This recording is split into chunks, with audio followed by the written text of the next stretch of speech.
Good evening. Ooh. Good evening, B's, G's, NB's, Peens, Vagines, and in-betweens. Welcome to our Sarah McLachlan full discography countdown. No, we're doing the Mighty Metallica. I'm joined by fellow metal enthusiasts, right down to a singer, bottom right there. I won't call you out there. Or no, you put your fucking hand down. I was like, ooh. I didn't say I was good. Yeah, well, we're all singers. So joining me to my immediate right is Cody Leach. Cody. Hello. Long time in the making, no? At least a year or so? It's I mean, we've done little random as fuck music discussions, and Metallica always felt like the one that everybody's like, talk about them. Yeah. And we're like, okay, one day. Maybe. My apologies to those of you who have literally paid money and said, next do Metallica next. But we're here. We're finally here. And to Cody's bottom is Gray Poupée. Gray, how are you? Hey, I'm doing good. Yeah, good times. I'm excited to be here, talking about Metallica. That's something I rarely get to do these days. So I'm actually kind of excited to dig into this. It's good to have you talking about just silly stuff and not serious stuff. Yeah. And you have experience, doing music and stuff. Not quite Metallica level, like. No, right? We've covered a few Metallica songs, but I used to do like a whole bunch of metal like way back in the day. None of my bands came to anything, but we thought we might, so I actually went to audio engineering school. I got a degree in that. I've recorded a ton of metal bands, played in a bunch of them that never really made it to anything. I got to do I don't know if you guys are familiar with children's music. The guy who sang Baby Beluga, I get a credit on his album, his audiobook. Yeah, great. That's about the best that I have in my catalog. Little baby. Other than that, yes, the banana phone guy. But yeah, no, I've played in a ton of different metal bands. I've done like a death metal, a whole bunch of metalcore back in the day.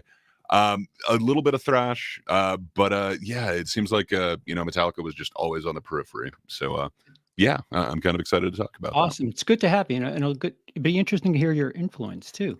And to his screen left is Rudy. Rudy of Gen X Reviews and Rude Advice. Hi, Rudy. How are you? I'm doing great, CP. And for those who don't know, I invited myself to this party. I was trying to be polite and never mention it, but go ahead. I saw you on a live with Cody like 3 weeks ago, and I messaged you right on Facebook. I go, why aren't you inviting me to your live, you son of a bitch? Rudy did the equivalent of Jack Torrance in the show. Just hammering through the little pigs. Let me in the live. But this is all like coincidental because I did a Metallica tier ranking video back in December. So then I saw this and hey, it's perfect. So again, glad to be here. I've been a fan since the 80s when I was a kid. Because I think got here. That's why I wanted to avoid the tier, because I remember you did that. I didn't realize it was that recently, but yeah, that explains it. We're doing scores. We're going from oldest to most recent, but there's that. So we'll work our way around the horn. Intro to Metallica. Mine was on the radio in the load reload era. So my first taste of Metallica, I mean, I remember hearing Enter Sandman every now and again, but not really putting a finger to who it was that was singing that. But Like when it was either Load or Reload, whenever they came out, like they had serious airplay on the radio, and it was up against stuff like, uh, I don't know, Alice in Chains, Nirvana, Corrosion of Conformity. I had a really kick-ass hard rock station for a bit. Then they went classic rock like overnight. It was like right out of Private Parts, where it was just like, well, what happened? Why is Willie Nelson on the Hard Rock Network? But yeah, so I enjoyed Load / Reload era, but there was certainly a lot more to it. Cody, what was your introduction to Metallica? My introduction to most things was my father, music related, movie related. So Metallica was always kind of there. You know, I grew up in the 90s, and so I had my little stint where like when I first started getting into music, it was shit like NSYNC and everything. And so then I literally the song "It's Gonna Be Me" destroyed that era for me, because everywhere I fucking went, you heard that song. Every time you turn on the radio, turn on the TV. And so I made a hard pivot. I was like, fuck this pop shit, and immediately started listening to Alice Cooper. And so that was kind of like my gateway drug into metal and everything. I didn't get crazy about Metallica until I was in 7th or 8th grade. I want to say it was 7th. Like I always knew songs by Metallica, but I'd never like gone through actual albums. I wasn't in that like stage of my life yet. But there was a buddy of mine that I was good friends with that he was in a band, and he was always talking about Metallica. And so I kind of just started listening to them so I could keep up with the conversation. And then suddenly I found myself like, fuck yeah, like repeating the albums and getting into it. And it was right at the time that Saint Anger came out. So right when they were Anger. yeah. So I was like going through all the golden years, and then that was the first like new release that I was able to get excited for and get pumped for. Oh wait, I had one for that somewhere.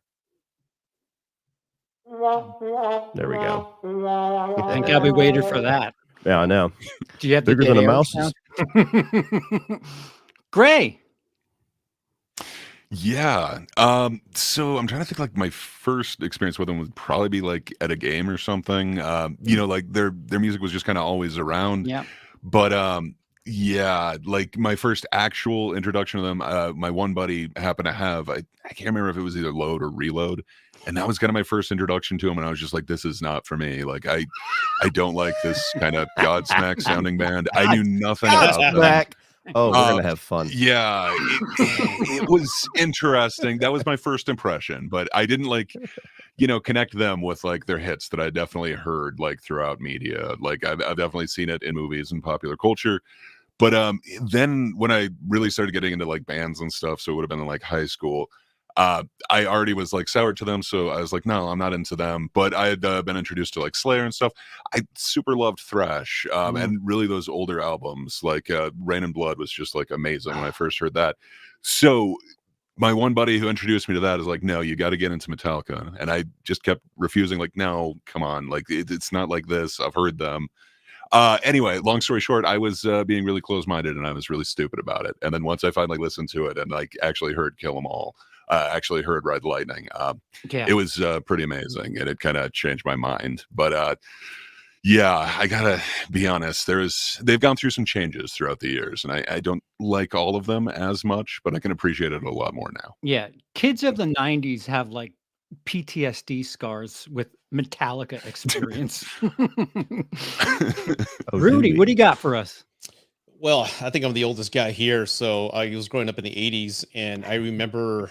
Well, this is 80s. This is. I tried out. Metal. I was the first bassist with the band. Yeah, this is 80s, 85, 86. So this is MTV is playing nothing but metal. You know, thrash metal is a thing. King Diamond, Merciful Fate. Everybody's just into heavy metal. There's no pop anywhere in my neighborhood, and all my cousins kept playing records. And I remember this one band. I looked at the LP, and it's just big old like mallet with blood. And I'm like, what is this? And I go, can we play it? And they put on the LP, you got to hear this song. So I heard the Four Horsemen in 86. And I'm like, what the fuck is this? This is amazing. It just blew my mind. And that album really just consumed me. So that was my first experience with Metallica sometime in 85, 86. And then that's when I started listening to Ride the Lightning. I think Master came out the following year. And the first one I bought myself was Justice for All. That's when I had birthday money, $50. So I went and bought the tape, and I played that back and forth, just an entire summer. That same year, they made their first music video, which was One, because they had never been on MTV before, prior to One. So One was a very so much first shit for that too. Yeah. So that was like a big deal. Like, yeah, we're on the air. We're gonna conquer the nation. Like, we're all excited because we're all metalheads. So Metallica for me was just this this presence, man. Because everybody, whenever you brought it up, it just lit up the eyes of my cousins and my friends. Like, fuck yeah, he's cool. You were part of a group if you said you were a Metallica fan, but I wasn't thinking it. I actually loved it. So sometime in 85, 86, when I heard Kill 'Em All. That's wild.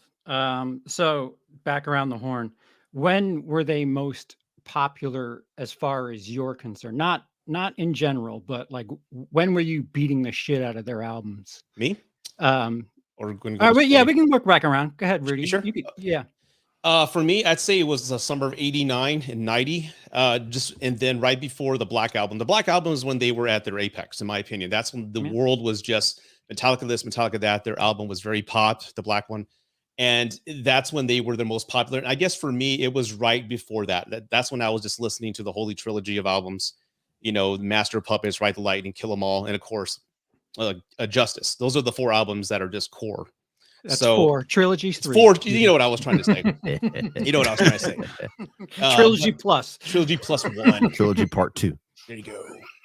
So for me, it was the late 80s, early 90s, and then the Black Album came out, and I remember a lot of us were just pissed because, man, they're all pop. They sold out. Who's this Bob Rock producer who just, Bon Jovi? He produced Bon Jovi, and what the hell is he doing in Metallica studio? We're all upset, but for them, I get it. Commercial success because the songs were shorter, more poppier, and of course, they just got all the accolades in the world. So for me, late 80s, early 90s was the apex for me. I'm gonna just hiccup for a second here. Rudy, you brought up the hand with the mallet. I'm assuming that was a vinyl that you were talking about when you first listened to Kill 'Em All. Yeah. We've brought this up before in previous streams. Would you say that stuff like Metallica album covers had a very similar effect that VHS horror movies did, where you saw the cover and you were like, I need to hear what this is about because this cover is wild? You know what? Now that I think about it, it did, because the album, the cover of Kill 'Em All is if you're a kid, it's kind of like you just mentioned. You go to the VHS aisle and you see the horror VHS, and you kind of see a little bit of something, and your imagination does the rest. You see blood. Where's the blood coming from? Who killed this person? What's going on? Yeah, so it's very horror movie like. So I've never put 2 and 2 together. That's a perfect comparison there. So it just captivated. I remember I would draw it on my book covers, all that stuff. So it's just it's an image that is world renowned. You show that in any country, anywhere, people know exactly what it is and what you're talking about. Sebastian Bach tells a great story about when Kill 'Em All came out. It was like during when the glam metal was the big thing, and he was kind of getting sick of that, everybody being prettied up and everything. And he was in a record store and saw the mallet, and he turned the record around, and it's just a little small picture of the quartet at the bottom, and they look rough. And he goes, these are the ugliest humans I've ever fucking seen. I have to buy this. This isn't glam. Gray, most popular during your lifetime, or personally for you? So I mean, like, they were always around. Like, I had seen their logo since like I was born. Like, like it's just kind of there. I just never was really paying attention to them, but I always knew that they were, big or whatever. But I think I was similar around the same time as you. About the time that I was like starting to listen to music and really kind of play it, Saint Anger was out, so that was kind of big and kind of controversial at the time. But again, a different Metallica. Yeah, that was my first brand new purchase, was Saint Anger. I'm sorry. You all had shared trauma with that. It was a choice. Woof. Cody, most popular? 2003, 2004, somewhere in there, when I was like 7th, 8th grade, before I moved to Georgia. And that's when I was just like, melting the CD, that it was just on repeat, going through all of them. And, Black Album was probably my most like influential album of all time. So there was that one that started getting more into the thrashier stuff. I've always been a much bigger fan of the 90s era than most people. So those albums are pretty high on my list. Even Saint Anger, it took me a long time to convince myself, or to realize I was convincing myself that it was listenable. There's still a few songs on that album that I genuinely like, but as a whole, I had it on repeat, and I was like, maybe if I listen to it 37 times, I'll see what the image is. I'll see what the vision was. And no, that snare drum is a good idea. I do like it being hit every damn second. Is it though? There's some people on YouTube who have like remixed it, and I'm not gonna say it's a 5-star record by any stretch, but it's like, yeah, why didn't they do that? I wouldn't mind that, because they get a few records like that. There are things that could be done differently, but I think they did it as an artistic choice. But yeah, each kind of has its own, I don't know, I guess I'd say choice, but there's quite a few remixes that sound good in different ways. Yeah, Bob Rock produced that one too, huh? He was also the bassist. In the beginning. Yeah. They didn't. No, he was the bassist for the recording, and he's on that one. Yeah, because Jason was either let go or fired, whatever the story goes. They didn't have Rob record anything on that, huh? No. He was on tour. None until they were pretty much done. Yeah. Okay. Cody, did the fad ever die, and or when did it die? Pretty recently here, actually. I'm somebody that I was still drinking the Kool-Aid and loving everything when Death Magnetic came out. I was a big fan of Hardwired when it came out too. It really was, not to spoil where my my list is going to go when we get to the last one, but until 72 Seasons, that was the first album that they've released in my adulthood where I'm just like, oh, yeah, maybe they don't have it anymore. Within the last year. Really? Wow. Yeah. Gray. So I don't know that they ever have. I mean, like, they definitely got their most, their biggest like commercial pop around like the Black Album, which is, kind of their most successful one. But I don't know. I don't know if it's ever really died off. Oh, no, for you personally. For me personally. Yeah. I don't know.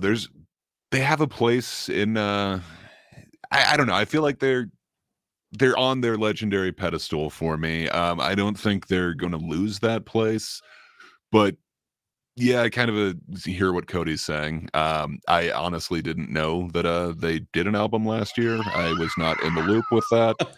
So I've been listening to that while working out for the last couple days, and it's not as memorable as I would like it to be. I will be honest, but it's not as offensive as, like, say, Saint Anger is to me. I don't know. Like, it just kind of is generic Metallica, but I don't know. Yeah. I don't know if that's dying off, but it doesn't have a certain luster that it used to. Generic Metallica just sounds like words that should not be next to each other. It's so fair enough. Rudy, fad died down at what point for you, if at all? He said the Black Album. You're like, right. Well, that's what out. I bought it. And I still love it, man. I mean, there's still some great songs on it, but again, the core, the roots of Metallica, I think, kind of just went a little bit more commercial. But for me, it was around Saint Anger. That's when I started like tuning out, and that's when I hadn't bought a Metallica album in over 15, 20 years until recently with Spotify. I've been listening to Death Magnetic and a few others. I'm like, okay.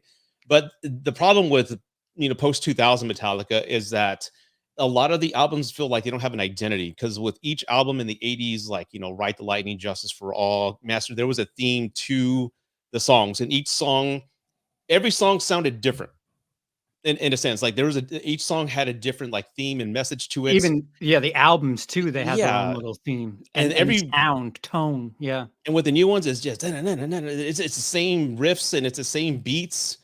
And nothing's ever stood out to me except Moth to a Flame. That's the one song that I like, and I think that's on Hardwired. And that's the one new song that I'll put that on my workout mix. That's the only one I've liked in the past 20 years. Ages of Fear, $10 super chat. Thank you. Smash that like button. Always enjoy the content, man. Thank you. Everybody else, join Ages of Fear and smashing that like button for definitely for the surprise that we drop on you when we all have Saint Anger at 5 stars. It was a choice. Yeah. Yeah, it was recorded. They definitely put it down. All right, so we'll stick with you, Rudy. What is the album you like?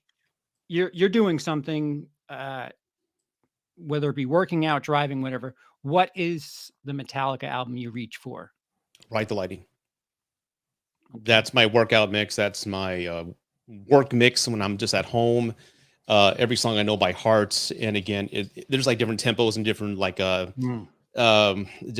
crescendos and lows with that entire album, especially Fade to Black is a good break after hearing nothing but death and dying in war, dying in the electric chair, and dying in Armageddon.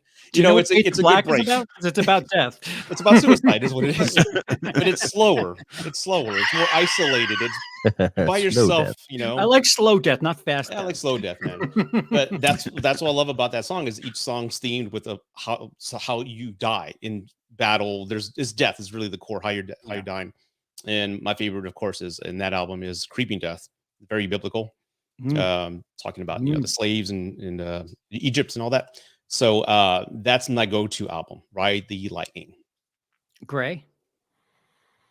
And Justice. That's the one that I'm always going to. I just think that was Lars at his peak. I don't think that it's as oversimplified in any way. I think they tried to overcomplicate it, and I love the way that they were able to do it.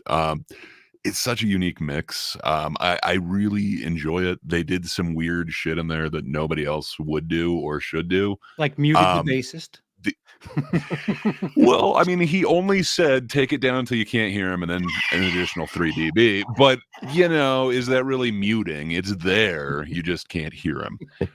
Yeah, they definitely did Newsted wrong on that. They did him dirty. But I don't know. Like, it's weird. So with like any sort of recording, you still only have like a certain spectrum of frequencies. The way that it's got to sit in the mix, the actual bass, it takes away from a lot of what the drums are doing and a lot of low end on guitar.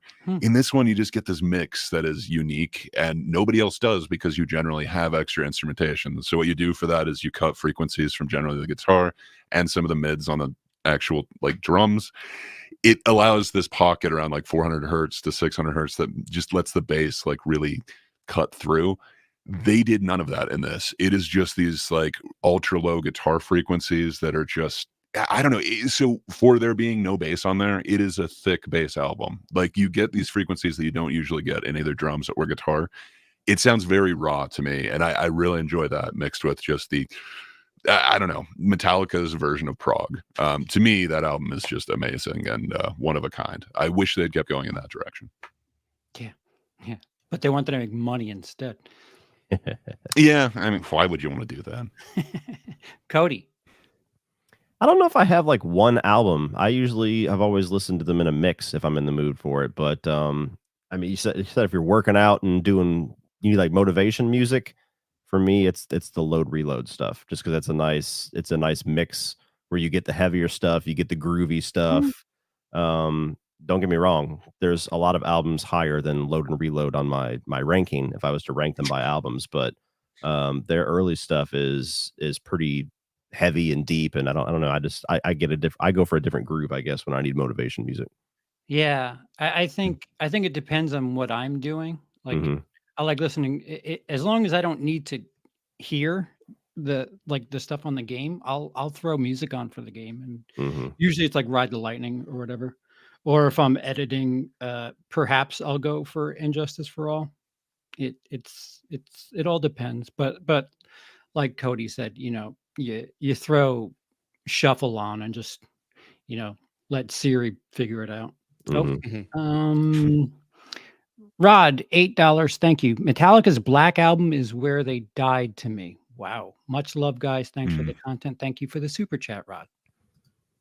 All right. All right. So we're going to get started with the albums themselves, and we're going to rank them by number score. The first Metallica album is Kill 'Em All, which went 3 times platinum, with 2 singles, Dick Rash and Jump in the Fire. Oh, excuse me, that's Whiplash. I didn't excuse me, sir. Yes. Hey. All right. So I have Kill 'Em All at 3.5 out of 5. Ooh. I have it at 3 out of 5. Mm. It's a rough sounding album. I mean, it's Yep. their first album. It's like an independent, before they really started to get some production. It's also one of those intro albums where, and it's not uncommon for bands. I don't feel like they really completely honed in their identity yet. Uh-huh. Famously, this is the one where they had Mustaine on there, and there's debate, and will continue to be debate as long as Mustaine is able to speak on which songs he wrote and which songs they wrote, and all of that. So I mean, there's some good ones. I mean, like Hit the Lights is great, Four Horsemen's great, Seek and Destroy is great, but this is an album much like a lot of early Judas Priest for me, where if I'm ever in the mood to listen to this, I'm much more prone to just go to like a modern live recording. I don't actually like listening to the album itself. So I have it at 3 out of 5. I'd love it if they re-recorded some of their older stuff, namely this album, but that'll never happen. What's going on? I tried doing it so that the album was like the image was to our side, but I can't. It's all right. Yeah, not if I have it in overlay. Sorry, we'd have to do a screen capture. It's fine. It's fine. I was trying to be cute. That's what I get for trying to be cute. Mm-hmm. Gray? I think you're still cute, sir. So for me, Kill 'Em All gets like a 4.5 out of 5. I understand everything that Cody's saying, and he's right. Like, it's a brutal DIY sounding album, but it launched an entire genre, and then there's just a whole bunch of people who tried to mimic this sound, and they did to a certain extent, but at the same time, like, it's so unique, and I don't know, it revolutionized essentially what thrash became. To me, it's damn near perfect. I do wish there were certain things that you could hear a little bit better, but I don't know. I kind of come from like that punk school, and I like the DIY. I like when you can hear sort of mistakes. You can kind of hear room sound that you probably shouldn't. It's definitely not close mic'd and well edited. I just really like that sound. So for me, it's damn near perfect. I'd give it 4.5. And then just the content is amazing. I love those songs. Gray's a fan of Mustaine. Okay. Mm-hmm. Yeah. It wasn't bad. You've also got Burton in there. It's pretty fun. Sure. How are you on Megadeth, Gray? I really like some of their albums. If you like bands that like really stuck with the genre and then just kept progressing in it, I think both them and Slayer are awesome for that. Mm-hmm. Where Metallica kind of took it a different direction. They did write more kind of traditional songs rather than like trying to just stick in there. Mm-hmm. For me, Megadeth is really hit or miss. They've got some amazing albums that are just like masterpieces, and then some of them that I don't really ever want to hear again. So I don't know. I'm kind of torn on them. It really depends on the album, but that dude is super talented. For sure. Sometimes he's out of control. Yeah. Mm-hmm. Musically, they impress the hell out of me, but hit or miss is exactly what I would say with. Lyrically, if you could just avoid the government, just stop talking about the government. Just give us more peace cells, please. Rudy. Oh my God. Yeah. Well, okay. Kill 'Em All. Sorry. Oh, that's S tier. That's 5. That's gold. That's a masterpiece. That's one of the Mount Rushmore albums of metal and thrash. That started a genre, like Gray said. That started it all. I mean, that is core Metallica in the rawest form. That should not be touched, remastered, or even tinkered with at all, man. That's just perfection. That's biblical. That's scripture, dude. That's the best, man. So that is the epitome of thrash metal. And it's like, of the Four Horsemen, Seek and Destroy is a classic, man. It's a classic. And again, it resonates with generations. My son, I didn't even play Metallica in front of him, and he's learning Seek and Destroy for the talent show. That's how good it is. It's lasted 40, 50 years. So it's just a timeless album that started and sparked the whole thrash genre. Mustaine's imprint is definitely placed on there. I know he said on record that, Lars took a few chords from what he wrote, and a lot of songs that he wrote are on that album. So in my opinion, it is the best. It's them with a voice and what they had to say in a sound that just, again, it resonates to multi-generations. It's timeless, and it's again a 5. Priceless gem. Don't touch it. Yeah, You had to be there. There's You had to be there. I guess so, man. Because half the things y'all were saying, y'all get your ass kicked in a bar if y'all said that, man. Remaster what? Kill them all? Like what? Like, he doesn't know what he's talking about, guys. I said re-record. He's had too much to drink. Leave him alone. I'm sober as a judge. He doesn't know what he's saying. There's a Megadeth album from like the late 90s. I think the track name is FFF, and it's essentially Motor Breath. And somebody interviewed Dave about it, and he's like, yeah, that original track, that Motor Breath, I wrote that. So I'm ripping myself off. Thank you very much. It was pretty funny. Like, yeah, no, I wrote both of them. Nice try, though. All right. So next on the Metallica hit list is a little ditty called Ride the Lightning. 6 times platinum with a single titled Creeping Death. One single. Yeah, I have it at a 4.75. Ooh, nice. This is. I didn't know we could do fractions like that. Yeah, that intrigues me. I hate Now calling I'm things questioning perfect. everything. I really hate calling. This is as close to 5 as I get. I'm sorry. Ride Lightning's just. It's as close to flawless as I'll give it. Cody. I also have 4.75 out of 5. So hey, we cut from the same cloth there. There's something that's just really, I don't want to say simple, but it's like as far as your experience, there's something that's like really clean about this album, even though it's very dark. You get into Master Puppets, and especially And Justice for All, they keep trying to like really bring out the arrangements of the music and make things longer and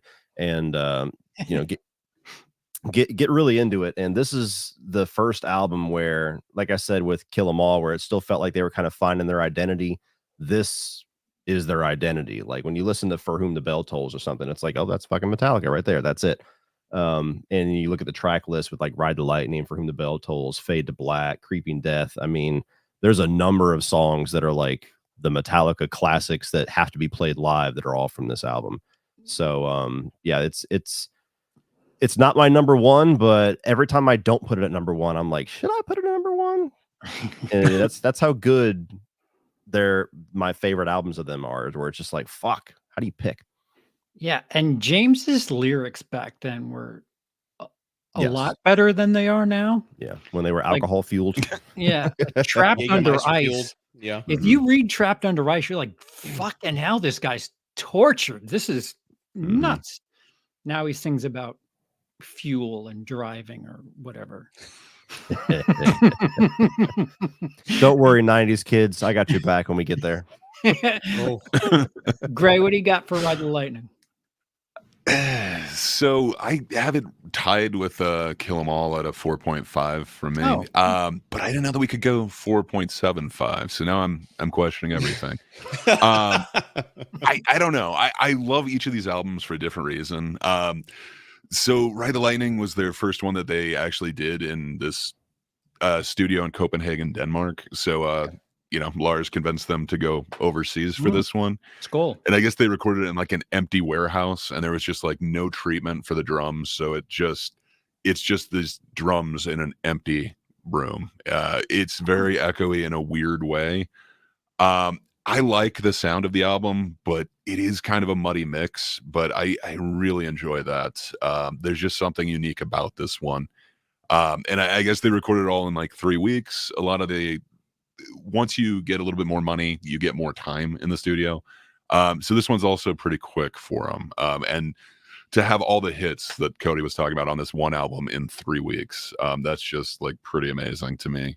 It took them I think it might years just to make barely 72 seasons. Yeah. So I don't know. A little bit of pressure helps sometimes, But yeah, I think this one might come in number 2 for me. Maybe just barely edge out Kill 'Em All. But it's a banger for sure. I really like that one. Yeah, and that choice to put Call of Cthulhu at the end. Oh my God. I never thought I would need. Which Mustaine also gets credit for that. Does he really? See, Yep. He at least gets a credit on it. That and Ride the Lightning, from what Wikipedia is telling me. He has credit Huh. on. Funny story about the Call of Cthulhu. So I was in 10th grade. I was the king bullshitter when it came to my language arts class because I fucking hated reading. And I was always a really good smooth talker. And so they had this Gothic era unit that we were doing where we were reading Gothic era novels, and we had this big fucking project that we had to do that we knew about for months. So of course I forgot.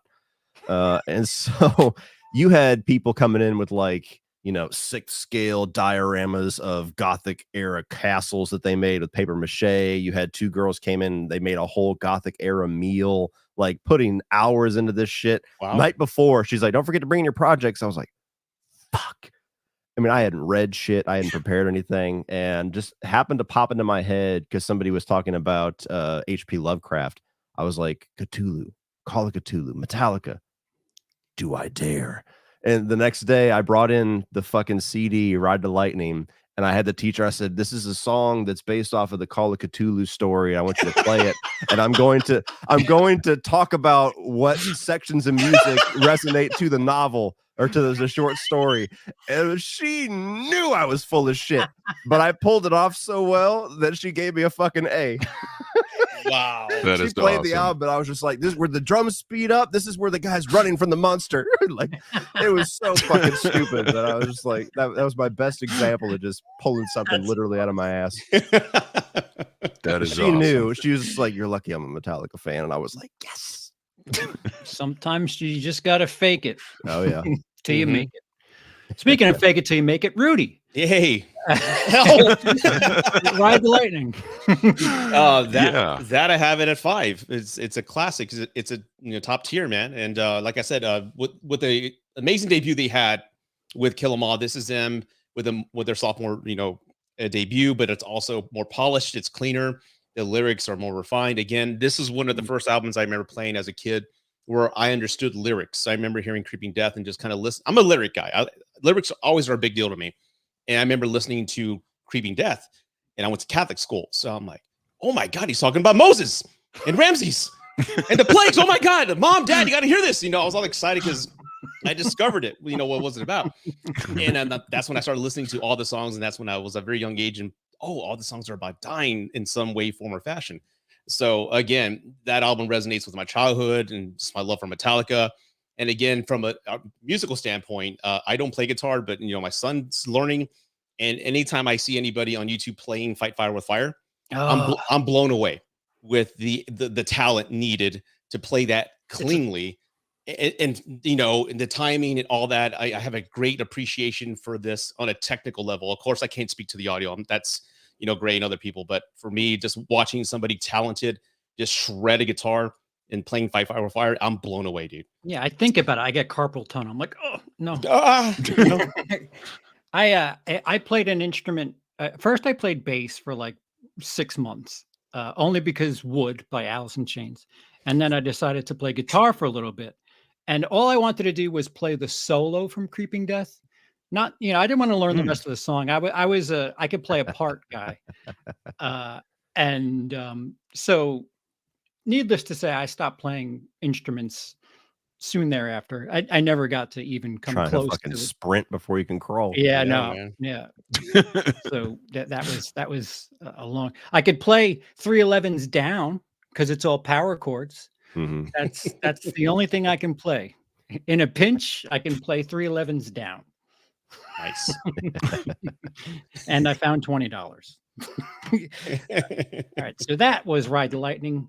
Up next, I'm gonna guess and say it's a 5 from Rudy, but it is Master of Puppets, released in 1986, 6 times platinum. The single, Master of Puppets. Are you noticing a trend with how they just didn't need radio support with these albums? Mm-hmm. Yet still going platinum word of mouth multiple times over? Yeah. Yep. I have it at 4.75, which is tied with Ride the Lightning for me. And another out like people. I'm going to sound like a boomer here, but people don't understand putting an album on and leaving it. And these classic Metallica albums, you just throw it on, and you may not have a song that's your favorite, but you enjoy it. Yeah. And these, like, especially with me, Ride the Lightning and Master of Puppets, and a couple more when we get further along, you just throw it on and enjoy the ride, man. Like it. I don't know very many albums where you just put it on and start to finish. It's incredible. The most recent time I could think of is probably Linkin Park, Hybrid Theory. I remember putting that on and saying, "Oh, this is start to finish. This is fantastic." But 4.75 for me. Sorry, didn't mean to hijack on my channel. Wait a minute. Right. Yeah, It's your show, baby. You do what you do. Can't hijack yourself. Code E. This I have at 5 out of 5. This is one of the few albums I would say is perfection. Every single song on here is a favorite. Like, I'm glad you kind of opened the floor with it, because I was going to say it's one of those albums you just can press play on and leave it, which is kind of a dying art form. And so, yeah, I mean, just the ride that it takes you on with, Battery just right out of the gate, fucking going to town. Master Puppets, of course, might be their most famous song at this point, especially with Stranger Things. Yeah. The Thing That Should Not Be, arguably the heaviest thing that they had done up to that point. That was the only song, I think the only song where they had a drop tuning in their guitars. So naturally it's a little heavier. Welcome Home Sanitarium, kind of following along with the Fade to Black direction. And then you get into the second half of the album and just Disposable Heroes, Leper Messiah. Orion is my favorite instrumental that they've ever done. Mine too. And Damage Inc. So, Damage Inc. just like leaves you and punches you in the teeth before it goes. Like, oh yeah, one last thing. Give me your lunch money. Exactly. And the way that they structured it that way too, because Orion could very much function as like the tail end, the climax, and then they just like, one more bitch, and I've never actually sat down and done like my favorite albums of all time, but that has a strong chance to be number one. Oh, that'd be a fun stream. Gray, Master, Obey Your Puppets. Sorry, I muted myself because I'm and their best album. I'm a genius. So. Yeah, it is so iconic. Like, you can really blur that and you'd still know exactly what that is. You can see that from a long distance and you know exactly what album that is. I also have this, so I had it in S tier as well. So I would give it the same score that I gave the last two, 4.5. That's just because I think they can do a little bit better, but all of your points are all valid. It is one of those, I don't skip any tracks on this one. Like if it plays, it just plays. Orion is just like amazing. I remember I had to learn that to audition for one of these bands that I was in, and then we did that as a cover. That song is so fun to play. Wow. There's just so many fun things in that one. I think I got one instrumental that I like a little bit better than that one, but man, that song is fun. Yeah, this album is amazing. I think if I had to literally rank them, I might put this behind Ride the Lightning, but they're all like the same score for me. The first three. I'm with you on that for some bizarre reason. I like Ride. I'll choose Ride more than I would Master, but like that's not really. Yeah, it's Sophie's choice. Yeah, they're great albums. Yeah. Rudy, let me guess, 5? 5. It's a classic.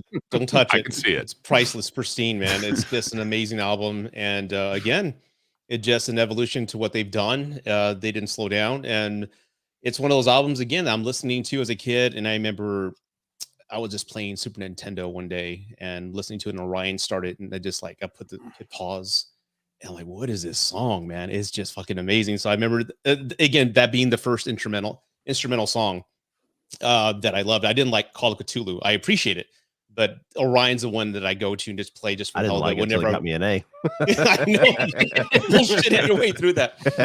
But I loved it, man. And again, it's one of those albums where, again, I'm like, what are they trying to say in this album that I'm listening to Master of Puppets and, chop your breakfast on a mirror? Taste me, you will see.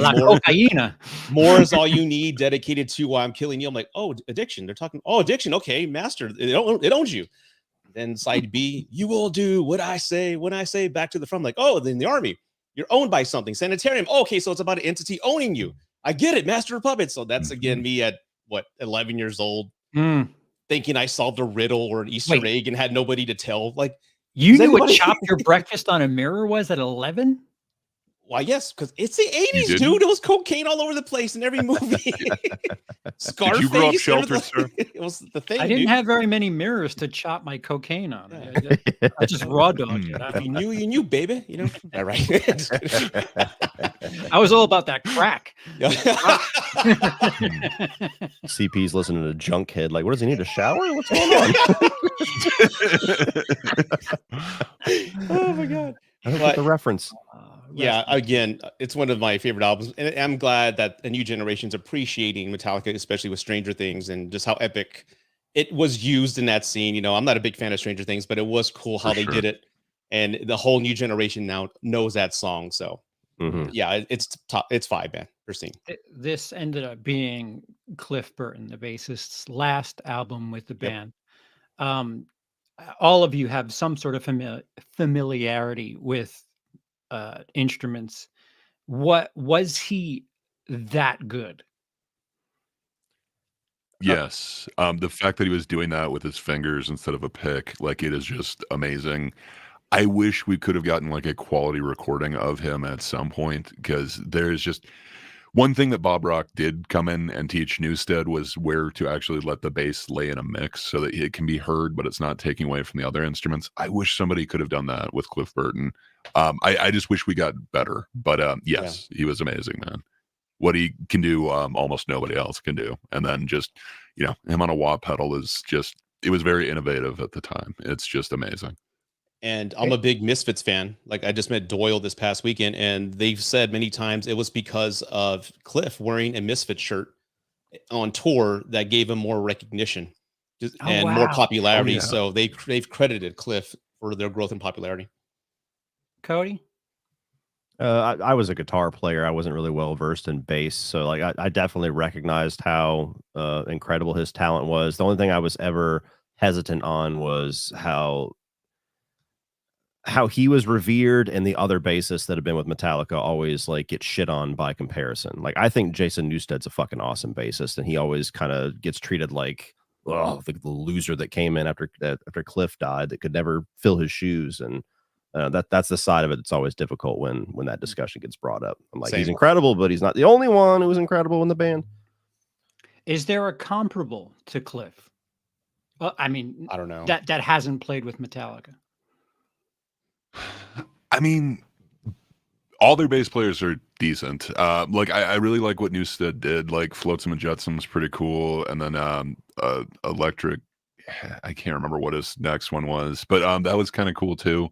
He definitely can play. I don't know that they gave him like creative freedom in there. I don't know if that's necessarily what the band was about. But everyone that they've had in there was technically proficient. Like, Bob Rock did exactly what was needed for, you know, Saint Anger. The name escaped me. I wish, you know, the actual music could, but yeah, it just took me a minute to remember that. But yeah, like, Bob Rock doesn't do bad on that album, but I don't know.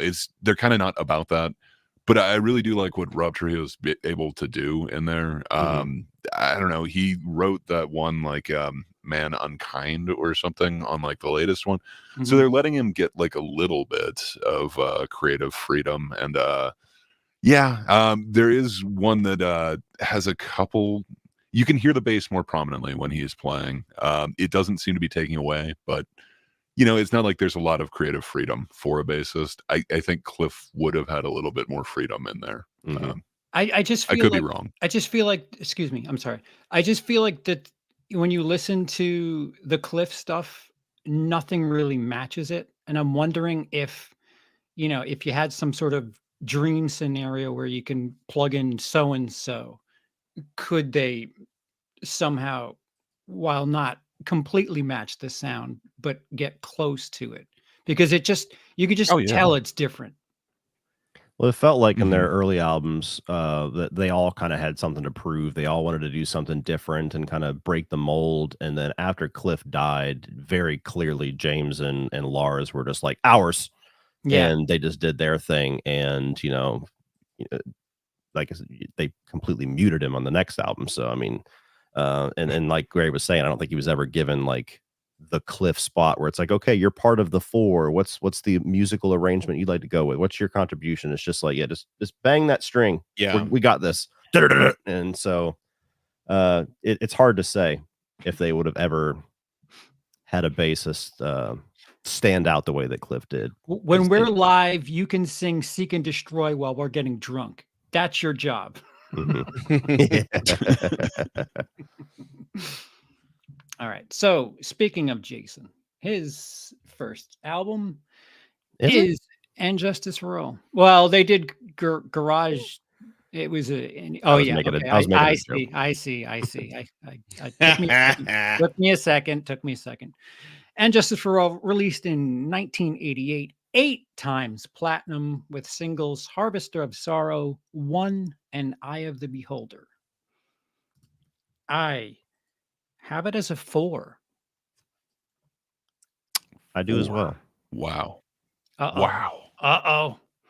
I was waiting for you to elaborate. I thought you were like, oh, he's waiting for backup. There's I have it as a 4. You can't touch us. No. Yeah, I mean, I have it at 4. This is an album where I'm always conflicted because a lot of what Gray was saying earlier, as far as it having this very unique, raw sound, I do think very much is part of the identity of the album. I mean, you listen to the first 3 albums and there's this very clear progression from Kill 'Em All to Master of Puppets, and it's all kind of just them honing their craft, them honing their style.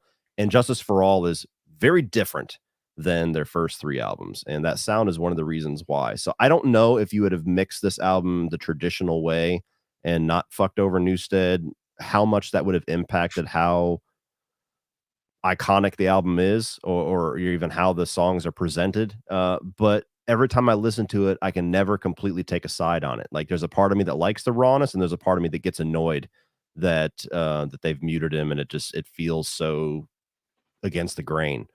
It's also an album that I can't listen to as easily as things like Ride the Lightning or Master Puppets, because every song on this album is like 7 minutes long. That's what I was going to say. I was going to say, they're a little long in the tooth. Yeah, Justice is almost 10 minutes. Yeah, exactly. So I mean, yeah, it's not it's kind of like the equivalent of a 3-hour movie. It's like, I can love it, I can give it a high score, but I'm not going to watch it as much as something like Tommy Boy. You know what I mean? So it's that always holds it back a little bit for me. So I prefer the style of Ride, the style of Master Puppets to this one, but there's a ton of awesome fucking songs. Like I love Blackened and One are my 2 favorites on here, but Shortest Straw and Harvester of Sorrow is kick ass. To Live Is to Die is a really interesting instrumental, and there's a breakdown in the middle of it where like the guitars kind of come out in front that I really liked, and that was always one of my favorite things to kind of play around with whenever I was learning guitar. So I've always really liked that one too. That might be my 2nd favorite instrumental by them. But yeah, I mean, it's an album where if a song comes on from it, if I have Metallica just on shuffle, I'm not going to skip it. But that's not a go-to album where I just want to sit and experience front to back. It's got a ton of great riffs. That's for certain. And it took me so long to figure out how the hell Blackened opened. And when I found out, I was like, it's just backwards. But it's pretty interesting too, because when you hear somebody play it the way that it was originally recorded, it's still very interesting little piece of music. But yeah, back when Metallica tried shit. Yeah, that's pretty good. Now reverse it. Gray. For me, it's a 5 out of 5. Like, ooh. I just love this. This is peak Metallica.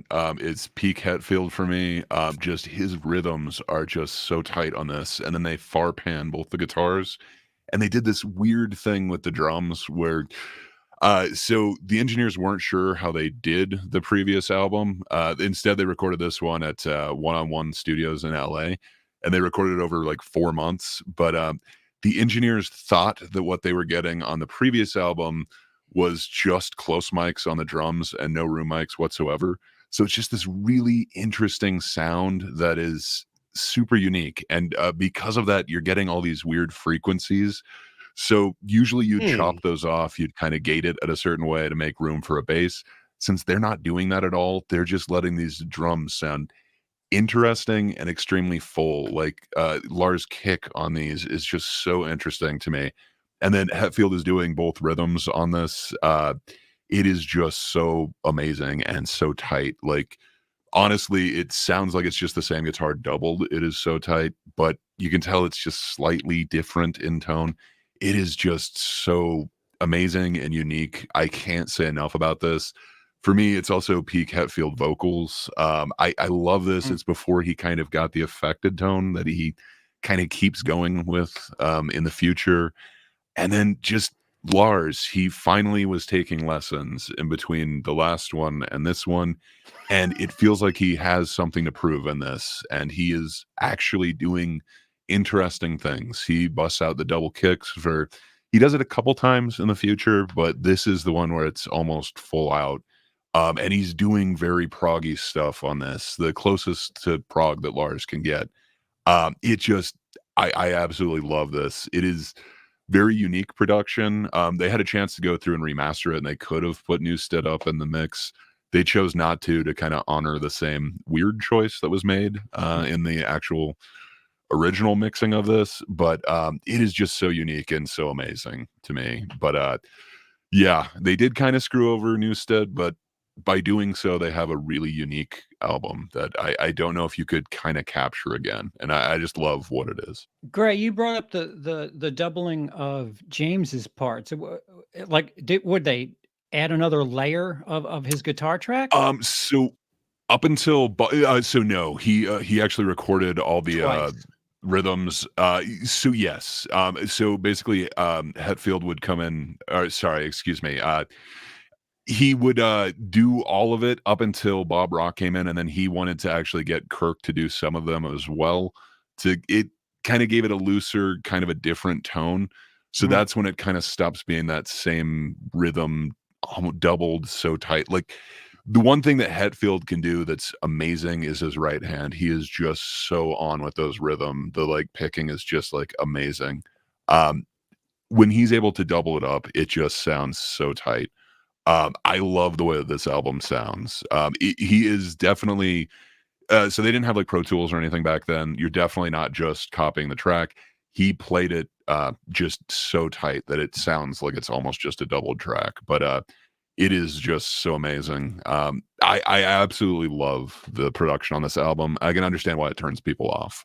But yeah, not only one, but just Blackened. I think that's my favorite song on the entire album. Well, in their entire catalog. Something about that one, it just kind of speaks to me. So there's sorry, I feel like I just cut you off. No. There's one sound, and I'm forgetting which track it's from. The down down down down dun dun dun, where like it sounds like it's two guitars playing like a harmony. Is that James twice, or is Kirk playing with that? It kind of depends. So he did like a lot of the leads, but like if it was rhythms, it was just all James in the beginning. But Bob Rock made it so that he wanted a more fuller sound, so that you kind of get that when you got two different players. It kind of, you'll have little differences in exactly when you hit, so like just the timbre changes just a little bit. But he kind of wanted that sound, and I see what's going on with that. Like I get it. Like obviously it's commercially successful, but there's just something amazing about this. I wish they had gone in this direction, but I understand why they did not. Didn't realize we'd have Rick Beato with us. I am nowhere near as skilled as that guy. Said frequencies, I was like, oh shit, amazing. Yeah, I just did some Raffy. I like doing sounds good, That's it, Tabby. Goes Judd. I'm down with the Judd. Meow.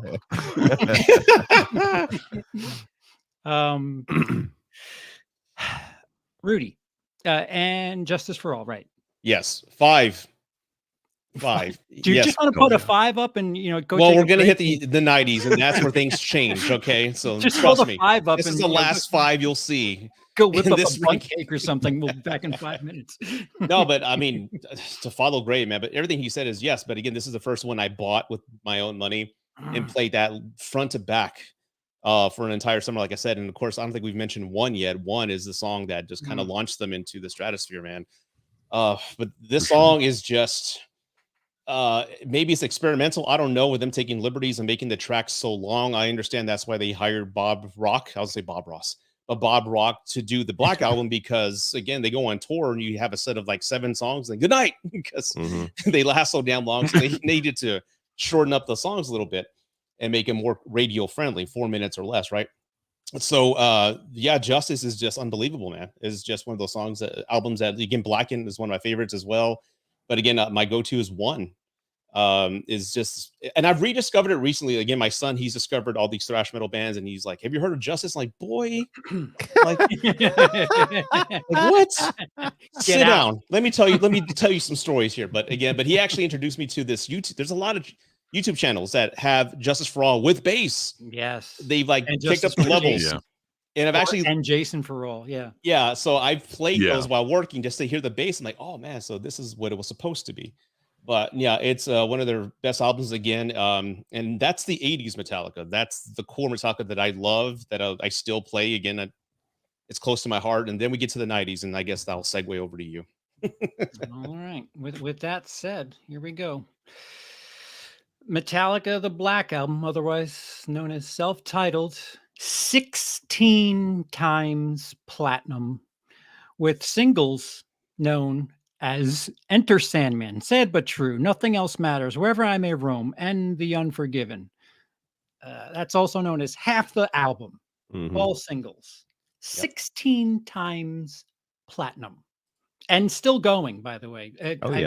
I heard an interview where Jason said, I don't mind not being in the band. I'm still making money off the Black Album. Set for life. Yeah. I have 3.75 as my score for the Black Album. Oh, okay. I thought it'd be way higher than that, man. But okay, that's cool. Fired at the place. Yeah, it's 2, 3, 4, 5. Wow. I'll be go ahead, take your time, and then I will justify my 5. No, I remember. You have to keep in mind that I like my experience with Metallica is kind of like from the middle, and then I work my way backwards. I remember it was shit. What's this? The third track. Holier Than Thou. Yeah, Holier Than Thou. When there's that little breakdown, and then you hear do do do do do do do do do do do do. I'm like, hey. Jason does play bass in this band. Hold on a second. And I was like, that's pretty neat. And then sure enough, it just, kicks into everything else. Yeah. But the first half of that album, like tracks 1 through 6, probably all of the singles that I listed. And then the last 2 tracks, My Friend of Misery and The God That Failed. I quite enjoyed those. But they just didn't have staying power with me for some weird reason. And I really can't put my finger on it. That's and perhaps powder on the fucking radio, I'll tell you that much. Yeah, that might be it, because I usually get turned off if I hear something when I don't want to hear it. Like if it's playing in Target, I lose interest. Like, no, don't play Through the Never at Stop and Shop, please. Thank you. I'm sorry, Cody. Go ahead. You gave it a big 5. Real quick, can I just mention something? Who's highlighting the chats? There's a chat here by Jonathan Sanchez. I want to highlight. Thank you. I just want to highlight that. I think his next one also might you might agree with the all 5s up until the Black Album. Yeah, I mean, this is all a generational thing. Like the Black Album is very much a love-or-hate direction. There's a lot of people that love the classic Metallica that, this kind of was the nail in the coffin, and they've never been the same since. But I was a 90s kid. And so like, even when I wasn't a Metallica fan per se, a lot of this album I was very familiar with. And when I first started getting into Metallica, this was the album that I just played constantly. It was the most influential album for me as far as making me want to pick up a guitar. It was the album that I pushed myself the hardest to try to learn as many of the parts of as many songs as possible. when I was first learning, and it would be like the ultimate frustration not being able to fucking hold a power chord, and I'd get like 3 notes into Enter Sandman. Fuck, God damn it, can't get it. So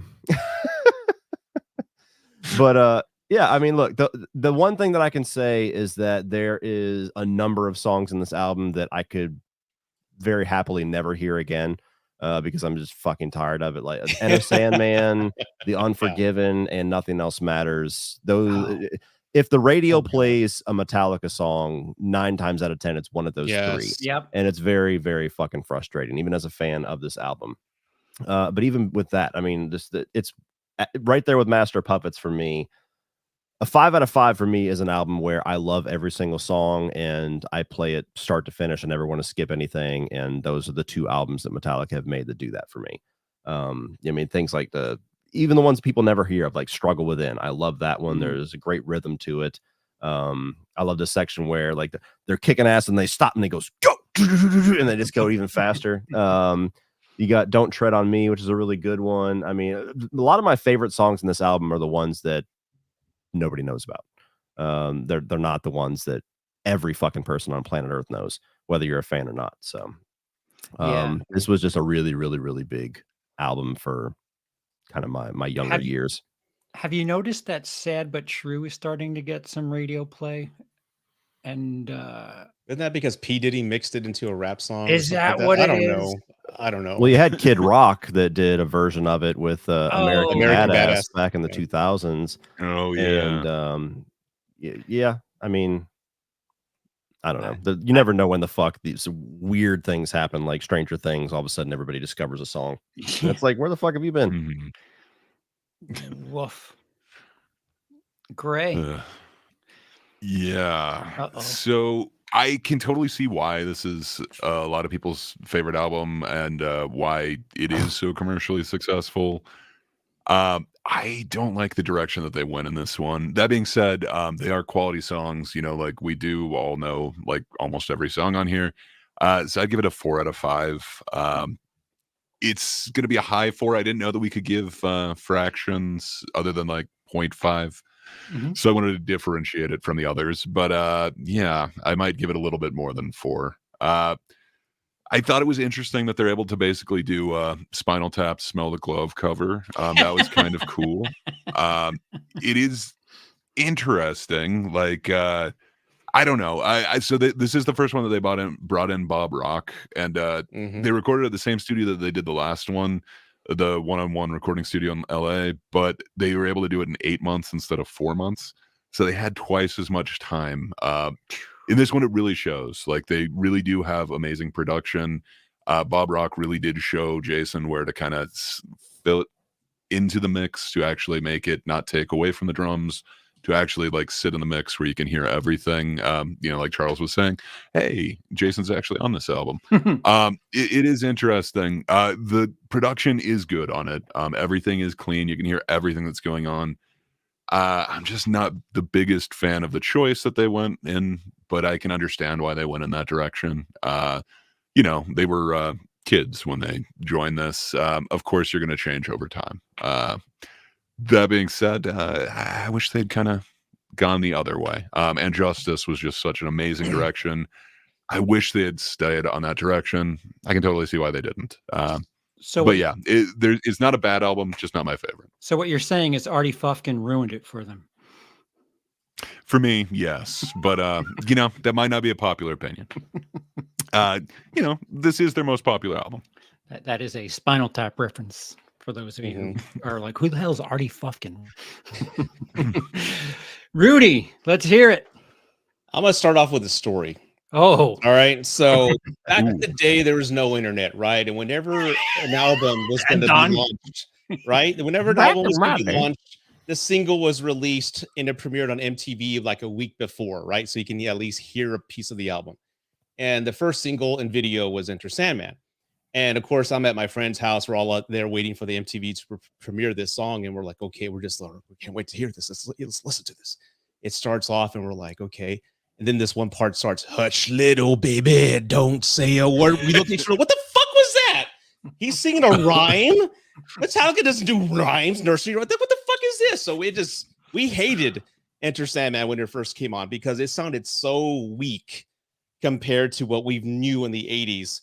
And I'm like, we didn't like it, but we all bought it anyway, right? Because it was a big deal. 16 times platinum in America. Yeah, but that was the commercial masses, you know. It's they win MCU, they win Disney. Yeah, they play it at stadiums and shit. It's just come on. Yeah, so commercially, yes, it's their most successful album, but for the core fans like us old guys who saw it, we saw it as they sold out. We saw it as like, okay, they're losing their step. They're not as dark as they once were. And we didn't like it, but there were songs I will admit that I love. My favorite song in that entire album was Unforgiven. That was my favorite. And actually one of my favorite videos as well, black and white, artistic, you know, very vague and all that. So that was my favorite song in the entire album. But then you find out that, you know, James wrote a love song called Nothing Else Matters. And like, what the fuck is this shit? I mean, they don't do love songs. So we didn't like it, but we understood its popularity and we were glad for them. But again, for as far as a ranking for myself, I'm giving it a 4. It's good, but it's, in my opinion, it's not bad. Anything less than 4 is, you know, come on, you really have to explain yourself. It's a great album. It's fun, but the soul of Metallica, it was missing. And they were going a new direction and we weren't just on board. We weren't on board with it. So Troy, thank you for your renewed membership. Old man yelling out. If it didn't blow up, you had to be there. That's not a good comparison. Do you think you'd like it more if it didn't blow up? No, because again, we were all about lyrics. And if you compare that album to the others, it's very light. It's very commercial. It's very friendly.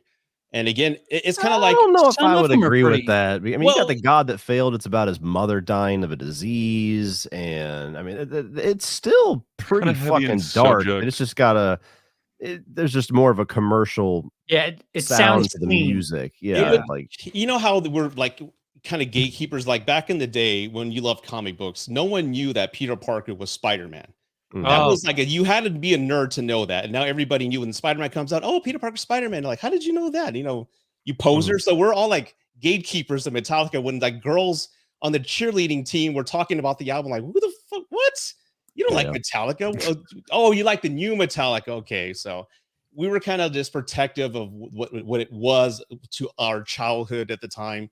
And when you have people who were just all about New Kids on the Block, Belle Biv DeVoe, in pop albums, right? And now they're talking about Metallica and they love it and they're wearing Metallica shirts. Like, oh God, okay. But now Rudy, do you know what Spider-Man's first appearance was? At your mom's house. I don't know. Otherwise, in a comic. I don't know, dude. I can't believe you don't know. Oh, it's iconic. It's amazing. Yeah, everyone is supposed to know like about that. Amazing fantasies. He's got it. Number 15. You got this. Something like that. Yeah, that's correct. Yeah. It's all up there. It's still true. Somewhere. You're a true comic fan. Yeah. You'll pass. That was the real test. Name 3 songs. But that was just that's how we were in the early 90s, not now, but that was how we were back then. As you'd be surprised. Some people are like that on the internet now. Oh yeah, I'm sure. Yeah. Okay. Oh, here we go. 1996's Load, 5 times platinum, with singles Until It Sleeps, King Nothing, Hero of the Day, and Mama Said. Who the hell told them to put Mama Said on radio play? Gotta get that the country fans. They're going through a phase. Load, I have at a 3.25, believe it or not, because there's a couple of tracks that I tolerate. Until It Sleeps. Wait, where were they? Until King Nothing, I won't lie, I quite enjoyed that when the single came out. Hero of the Day that one's not horrible. Was interesting.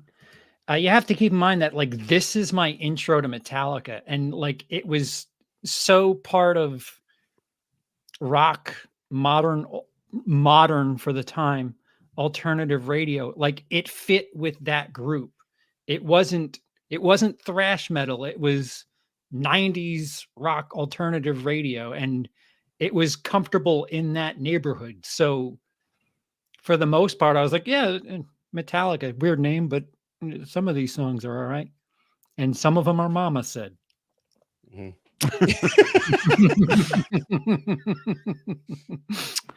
Yeah. Cody. What? Oh. I'm kidding. I'm kidding. Okay. I do have it. I do have it at 4.25 out of 5, though. Oh, wow. You got to keep in mind that whenever I got into Metallica, everything up to Saint Anger was just readily available. If I was a fan of a certain era of Metallica and then watched the progression to Load, I might have a different opinion. But for me, Load and Reload both are highly underrated. I contend that if any other band but Metallica released those exact albums as is, they'd be hailed as classics. But because it was Metallica and it wasn't Master Puppets Part 2, they never really were accepted. So that's fair. It's continuing in the direction of Black Album with a little bit more of a blues angle in there. The guitars had a little bit more of a chunky feel to them, and I think that Load is very close to being an album that I could listen to all the way through without skipping anything. Ain't My Bitch is great. 2x4 I'm not a big fan of. You get some weird ones in there like The House Jack Built and Hero of the Day that are just so not Metallica that I understand why that just it's like a pine cone in the ass of a really hardcore fan of the first 4 albums. I don't know. That Wah solo in The House that Jack Built, though, is like pretty amazing. Yeah. Until It Sleeps and King Nothing, I've always loved. Bleeding Me is one of the greatest Metallica songs ever. Yes. That's just hidden in that album. I agree. And you get things like, Cure, Poor Twisted Me, that's very much in that blues direction. I like Mama Said, but I get it. And then Ronnie, and especially The Outlaw Torn. The Outlaw Torn is another highly underrated. I mean, it's almost a 10-minute song. That's like the And Justice. Metallica? No. Yeah, that's like the And Justice song of that era. So I genuinely love Load, but I totally understand why some people just do not get what they were doing. But one thing that I respect about Metallica is that they always did whatever the fuck they wanted and did not care. And whether you liked it or not, they were always true to that. They it never felt like they pandered until very recently. That's a pretty good point, Cody. Because if Load were an Everclear album, I'd be like, fucking thing rocks, man. Yeah, all right. You got to think like they could have just done Master Puppets over and over again and been wildly successful. They could have just done Black Album over and over again and been wildly successful, but they got their success and then they wanted to continue to kind of explore. I don't know if they would have had the same radio play if they kept doing Master Puppets over and over again. I think they wanted some of that sweet, sweet cash. They got it. Yeah. Gray. I just hate the affected voice that he's doing on this album. Explain what that is. Yeah. So where he adds like a little thing at the end of it, like like I don't know exactly what you want to call that, but like where he ends his note, he kind of adds this little like kind of diaphragm compression to it. It kind of really comes out in Load and Reload for me, and then it feels like it's just in everything after that. I don't feel like he had it as much in prior ones. This is just where it like really comes out to me. And then Lars really decided to make his drums as simple as could be. And I wish he went the other way with it. I don't know. It just feels like all of his drums from this point on are similar. You're right. There's some really cool songs on this particular one. You pointed out pretty much all of them. There are a couple of hidden gems, but I think the ones that are misses are just really misses for me. I don't disagree that if another band had done this, it would be successful. I think that's kind of the problem, though. It was this band. Like, this isn't what you kind of want out of your actual, Metallica. I wish they had just done a side project or something in the 90s and kind of kept Metallica.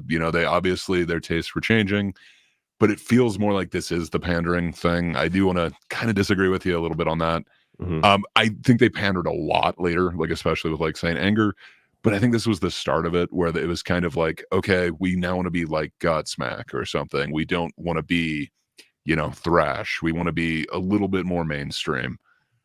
I don't know. For me, it was a miss. It's just not what I want from Metallica. And then that mixed with so Hammett's playing the rhythm guitar on this one for the first time, and he would continue up until Death Magnetic when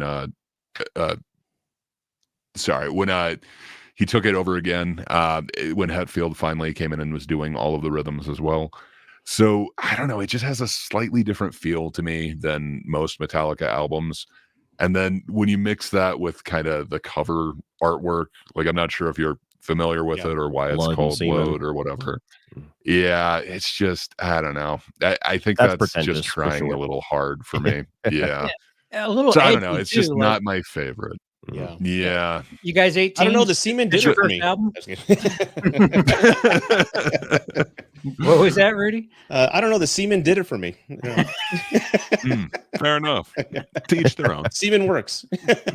Young Rudy sitting there like, wait a minute, this album's about cum. I got it. Yes. Wait, did you give a score, Gray? Yeah. Sorry, I thought I said I gave it a 2.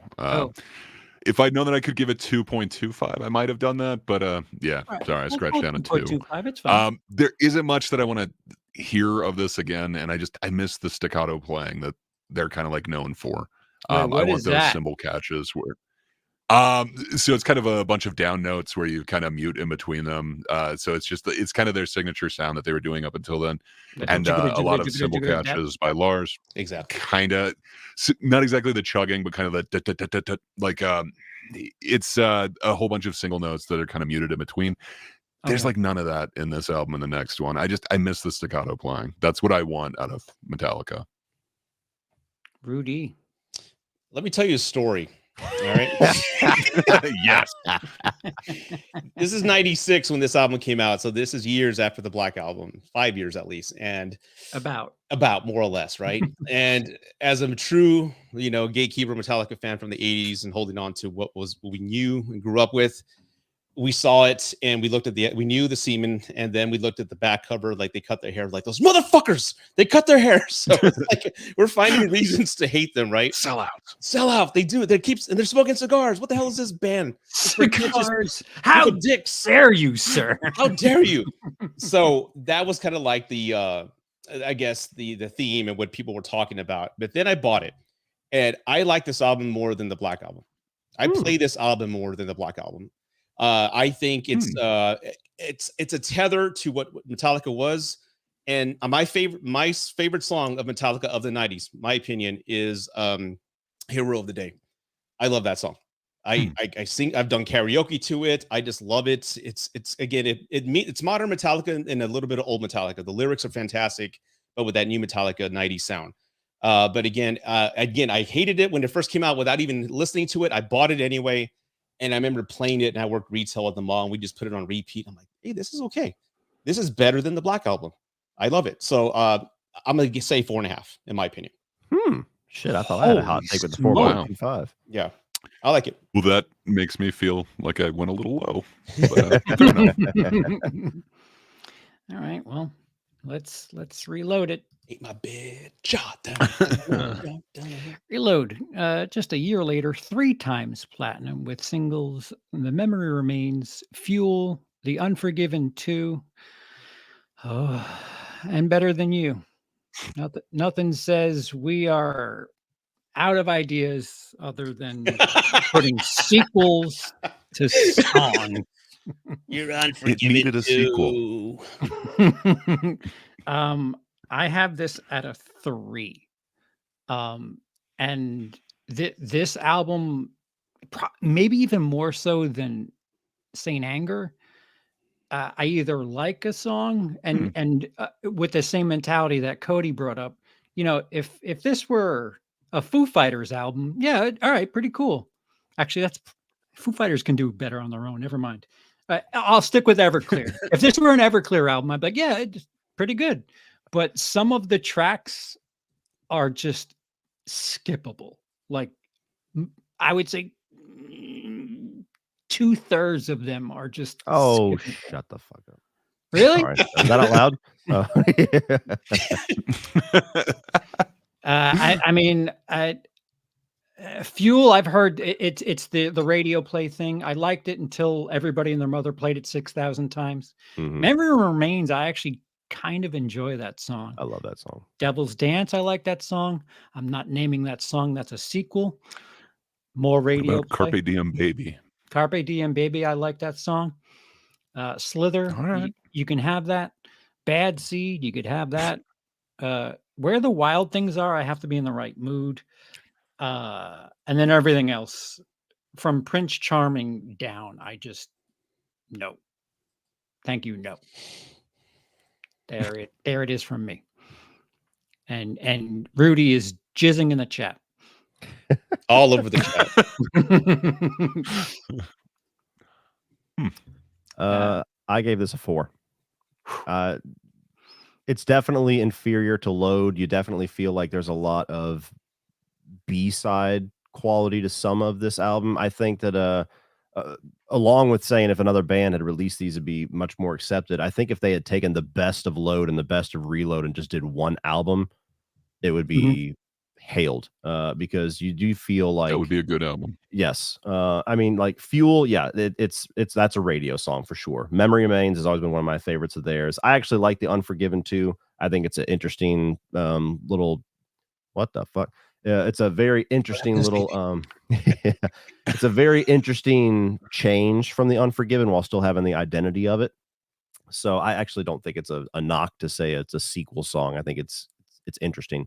The Unforgiven 3, not so much, but we haven't gotten there yet. Better Than You is kick-ass. Slither is kick-ass. Bad Seed is kick-ass.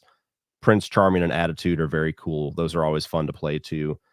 This is much more of like the up-tempo, faster, like a little bit more aggressive side of the Load era. So I've always enjoyed Reload. And even though I think it's an inferior album to Load, the songs that I love off of Reload are among the songs that I listen to the most when I'm in a Metallica mood. So it's pretty high up there for me. Like I said, I've always found both those albums to just be criminally underrated. And somebody asked in the chat, they were asking Rudy about I Disappear from Mission Impossible 2. That's always been one of my favorites of theirs too. Yeah, that was a fun album. I mean, prior to that, I think there was a Limp Bizkit. They did an intro. They made a cover to the Mission Impossible theme, Limp Bizkit Part 1, I think, or whatever the case is. But yeah, that the video is fun. I think that's one of the videos where they had like actual stunts. I always laugh when Lars is running through that hallway. Yeah. Like, that's the best take we've got. All right, fine, Brent. You know, he's not known for running. Yeah. Sorry, guys. I had to go do the Devil's Dance in the water closet there. Okay. Was I next or who's next? Or I don't think I went. Sorry. Okay. And sorry, my dog appears to be freaking out. Okay, I think he just. Nope, he's still going. Barely you want to go at all? Oh, okay. Is it sweet? I thought it was a lot more audible. No. Cool. So I think this one for me ranks just behind Load. I agree with almost everything that Cody said. If you could get part of this and part of the other one, you would have a hell of an album. I think for me that might be above the Black Album, but probably would be where for me too, this honestly. one lies. Yeah, there's some really high highs, but there's some really low lows. And to me, that takes a little bit more away from it. This is their first one to feature a guest singer for The Memory Remains. So that's kind of interesting. Yeah. She's doing da, da, da. Is that her? The Grim Reaper? But I don't know. There's just so many lows on this one. I think this is... for me so far, the worst on the list. But it does have some good songs on it. There's some that I don't think I ever want to hear again. But yes, I did listen to them again to get ready for this. So I understand it's all subjective, and I get why people wouldn't like Injustice. But this one, I think this was the first one that I heard, and it was the Give Me Fuel, Give Me Fire. It was like, okay, I don't like this. I'm into like metal. Like, what is this? So maybe I just have a bad feeling kind of associated with this. He's going to drive fast in his car, which is made of metal. I like my albums to start with guitars, not necessarily with, talking about gasoline, but that's just me, Rudy. This one is bottom tier Metallica. For me, it's a 2. It's a lot of good ideas that didn't make the first album. So like I think Cody hit it on the nail on the head where it comes to like, hey, take some of the couple singles from this album and put them on load, and then you have maybe a better album. But there's not one song on here that I enjoy. Fueled, it's overplayed. Unforgiven 2, I didn't like at all. It's like you said, when you run out of ideas, what are you going to do? Make a sequel to some songs, a great song, but there's not one song It's groundbreaking. here. Yeah, there's not one song here that I revisited at all. I mean, the radio plays it, I'll listen to it, but it's background noise.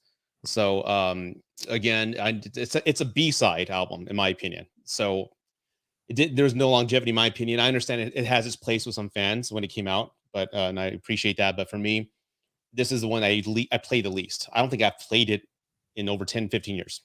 I feel like both Load and Reload, they're like different genre albums where Metallica is thrash or metal or whatever, and these are like hard rock alternative something. I don't know. Experimental. I mean, I give them credit for trying stuff. Yeah, and again, this is the 90s where again they're kind of losing their hold on the genre. Metal, hair metal, and thrash metal is not popular anymore. It's grunge. It's Nirvana. So they're trying to Pantera. Yeah, Pantera, Pearl Jam, Soundgarden. These are the bands that are now on MTV and now people are talking about. So this is them trying to adjust to the 90s. And what can we do to stay relevant? So again, it may not sound like Metallica, but it's their attempt to stay in that new space. And it wasn't for me. Yep. And then Jason said, enough of this. I'm out. All right. So we now have our Jason Newsted phase, which was And Justice for All, Black Album, and the Loads. Well, I can't count S&M because it was a live album, but what is Also our overall... Garage Inc. Yeah. Well, yeah, I guess they kind of bookended because they first recorded like the garage sessions and then they re-recorded it with more shit right before the end of the 90s. But yeah, those technically aren't LPs. But overall thoughts on Jason Newsted and his footprint on Metallica. I think we covered it pretty well. Yeah. I just wish we got to see a little bit more of it, but what he did is definitely sufficient. Yeah, and it's unfair what they put him through. I mean, he didn't deserve the treatment that he got most of the time. So he was bullied a lot. That wasn't his fault. He wasn't a dick. He just walked into a place where, sad, but it was open, and the way they shouldn't have treated him that way is what I'm trying to say. Yeah, for sure. And if you believe in karma, it's this. The 2003 release of Stanger, which only went platinum 2 times, with singles Saint Anger, Frantic, The Unnamed Feeling, and Some Kind of Monster, which was also the name of the film about the making of this album. This was an era. Yeah, this is a 2.5 for me. Wow, that's pretty high. Yeah, it is my lowest. This is your lowest. Yeah, and the reason it's high is because there's something there, and it's only because I've heard some of these people that have like remixed it, where it's like, shit, that sounds pretty decent. That sounds pretty decent. Granted, half of the songs are still kind of dreck, but Frantic, if you move things around a bit, it's still shit. I like Frantic. I like Frantic. I like Saint Anger. I love the riffs, but come on, those lyrics. Oh, I did. Frantic, tick, tick, tick, tick, tick, tick, talk. Listen, My lifestyle determines my death style. I don't know what it is you're talking It's true. about. Truer words have never been spoken. Yeah. No, his lyrics have I don't know. I long like the went to bed.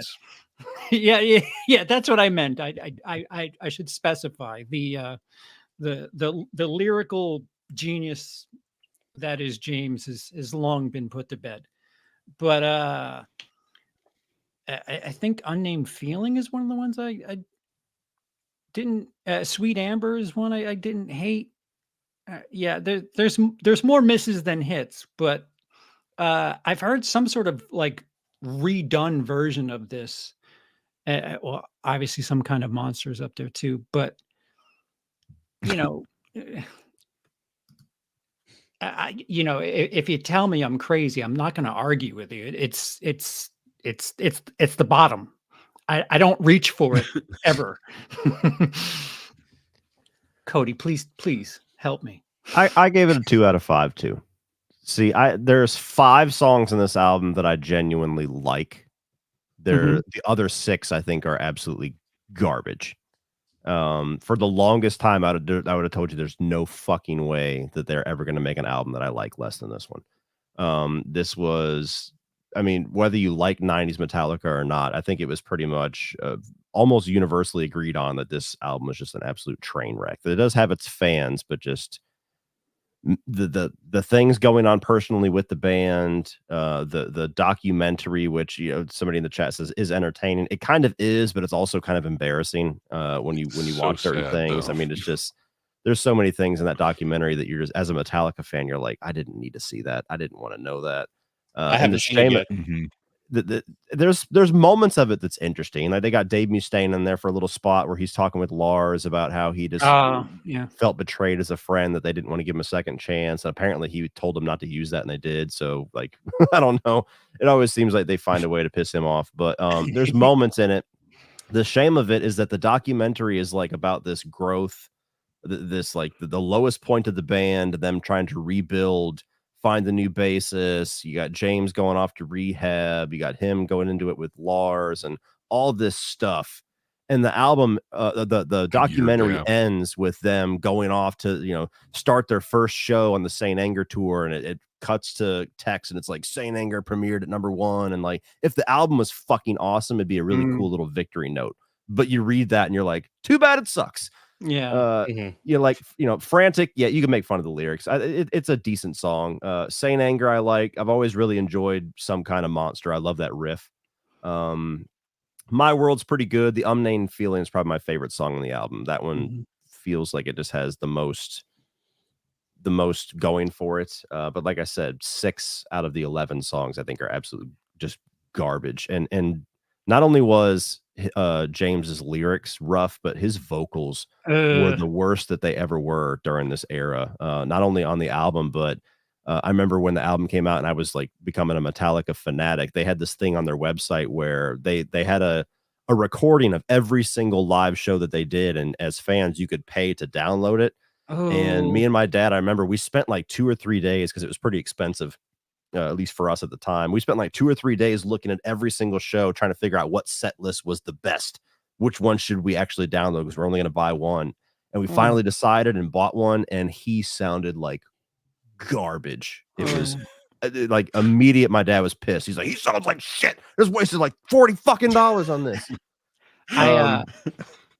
When you're done, Cody, I had an anecdote. I was so embarrassed I forgot to tell my anecdote. Go ahead. Yeah. So I mean, this is the low point for them. Like I said, I like more of the album than most people, so I had to give it at least 2 out of 5. But those that give it, 0 out of 5, 1 out of, like, you're not getting any argument out of me. I'm not dying on the hill for Stanker. Yeah, you're done. Yeah. Oh, So, by the way, I'm just kidding. So I had a long drive. It just majestically timed, I guess.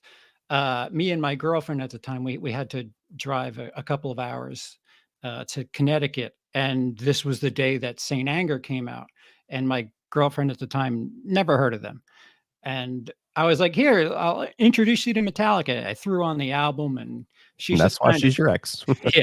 yeah. So she's just kind of like, I'm like, "What do you think?" She's like, "It kind of sounds like she just mentioned bands and I was like, what? And then sure enough, it gets to Invisible Kid when it goes, oh, and she literally turns to me and she's like, what is this shit? And why are you such a simp for it? And I was like, yeah, their older stuff is way better. When he does that, like, you know what I'm talking about with this, Invisible Kid? I haven't listened to Invisible Kid since probably 2005. I heard it earlier today. It's one of the 6 songs that I hate. Yeah. He does this like moaning, crying thing. And I never felt more ashamed than when I could, out of my periph, see somebody who risked themselves in a speeding car to look at me and be like, I don't even fucking know you. Mm-hmm. And I always remember how bad his voice is on the song Purify. When he gets to the first of all, the chorus, just one word, which is just like James. But when he's like, Purify, and it's like, what the fuck, dude? And he harmonized it with an equally bad voice. It's like, wait a minute, what? It's like they were going for some like garage band rawness here, and it just. I was thinking like System of a Down is what he was trying to do with that one, but I could be wrong. I don't think he hit that, but. There's so many of those like new metal bands that it feels like they were trying to be on this particular album, and I don't think they quite nail even that. But sorry, I feel like I took over for it. Send him to a prison. They should build a prison and send him to it. Yeah, they filmed the video at the prison though. That was kind of cool. Yeah, Did that have the whole like Tobin Bell like vibes to everybody? Like, I don't know, all of them were just wearing like the knit caps on there. You know, it looked much like, okay, we'll throw a backwards hat on him. Okay, now they're young. Like, I don't know, it felt a little strange to me. Like, okay, we're just gonna put a beanie on them, and okay, yeah, though, these are our peers. Hello, fellow kids. I don't know. Yeah, that's what it felt like to me, but maybe I'm wrong. Gray, go ahead. Stanger, what do you got? So I also gave this one a 2 out of 5, but I would actually rank this one above both Load and Reload for me. There's some riffs on here that are killer. Frantic, while I hate the lyrics so much, there's like 3 pretty badass riffs in there that could be a really cool song. I really hate what they did with the production on this. So this was their final collaboration with Bob Rock, and he played bass on it. The bass isn't horrible, but you can see it in Some Kind of Monster. They literally have this meeting where I think even the therapist is in there, but definitely Bob Rock and Kirk and Lars is in there, and Lars is trying to convince him that you know, we don't want any solos. Like, music of today doesn't have solos in it. And then Bob Rock is like, well, let's not say no, let's just see if it fits in there. I really hate that direction. This feels like it's the end of their pandering. To me, this feels like it's the end of their pandering era, where I kind of feel like with Load and Reload, they were trying to kind of mimic like 90s kind of alt rock bands. With this, I feel like they were trying to mimic a bunch of these new metal bands. And I don't think that they nailed it. And then I just absolutely hate the production on it. I guess it all results from Lars forgetting to put the snare on his drum. I don't know if any of you guys have played drums, but like, they sound horrible. Snares sound horrible without the snare on it. Like, I have only played in drums in one band. I'm like an amateur drummer, but my God, I would never forget to put the snares on a snare. Like, even if you're doing a rim shot and you get that like initial pop, it's just not going to sound good. It sounds good for, you know, like brushes and stuff, but there's a reason why no other metal band does that. But to him, he was saying that, you know, he just forgot to put the snare on. And then in the playback, he decided that he really liked what he was hearing and that the drum was literally singing to him in a beautiful way. I think he may have hearing loss and really bad damage, because the production, especially the drums on this, are just horrendous. I think some of the guitars are pretty awesome. So I would actually put it above Load and Reload, but it is not a good album. It's in the D category in that chart for me. So it's a 2, but it would be just above the other ones. And to your point, Gray, we only know this because of the documentary, but you know, they were so like caught by surprise that Jason left the band, and they wanted to do a more collaborative effort. And here's Kirk saying, "I would like to do more solos." And James and Jason are like, James and Lars are like, yeah, no. If I'm not remembering wrong, wasn't there a spot in some kind of monster documentary where Kirk said that they tried to put in solos, but he ended up agreeing that they just felt forced? Agreed. Yeah, it felt like an afterthought instead of where it's like a solo kind of always seems like an afterthought. I don't think it's just like randomly improvised, like, okay, and then we're gonna solo over this. Go.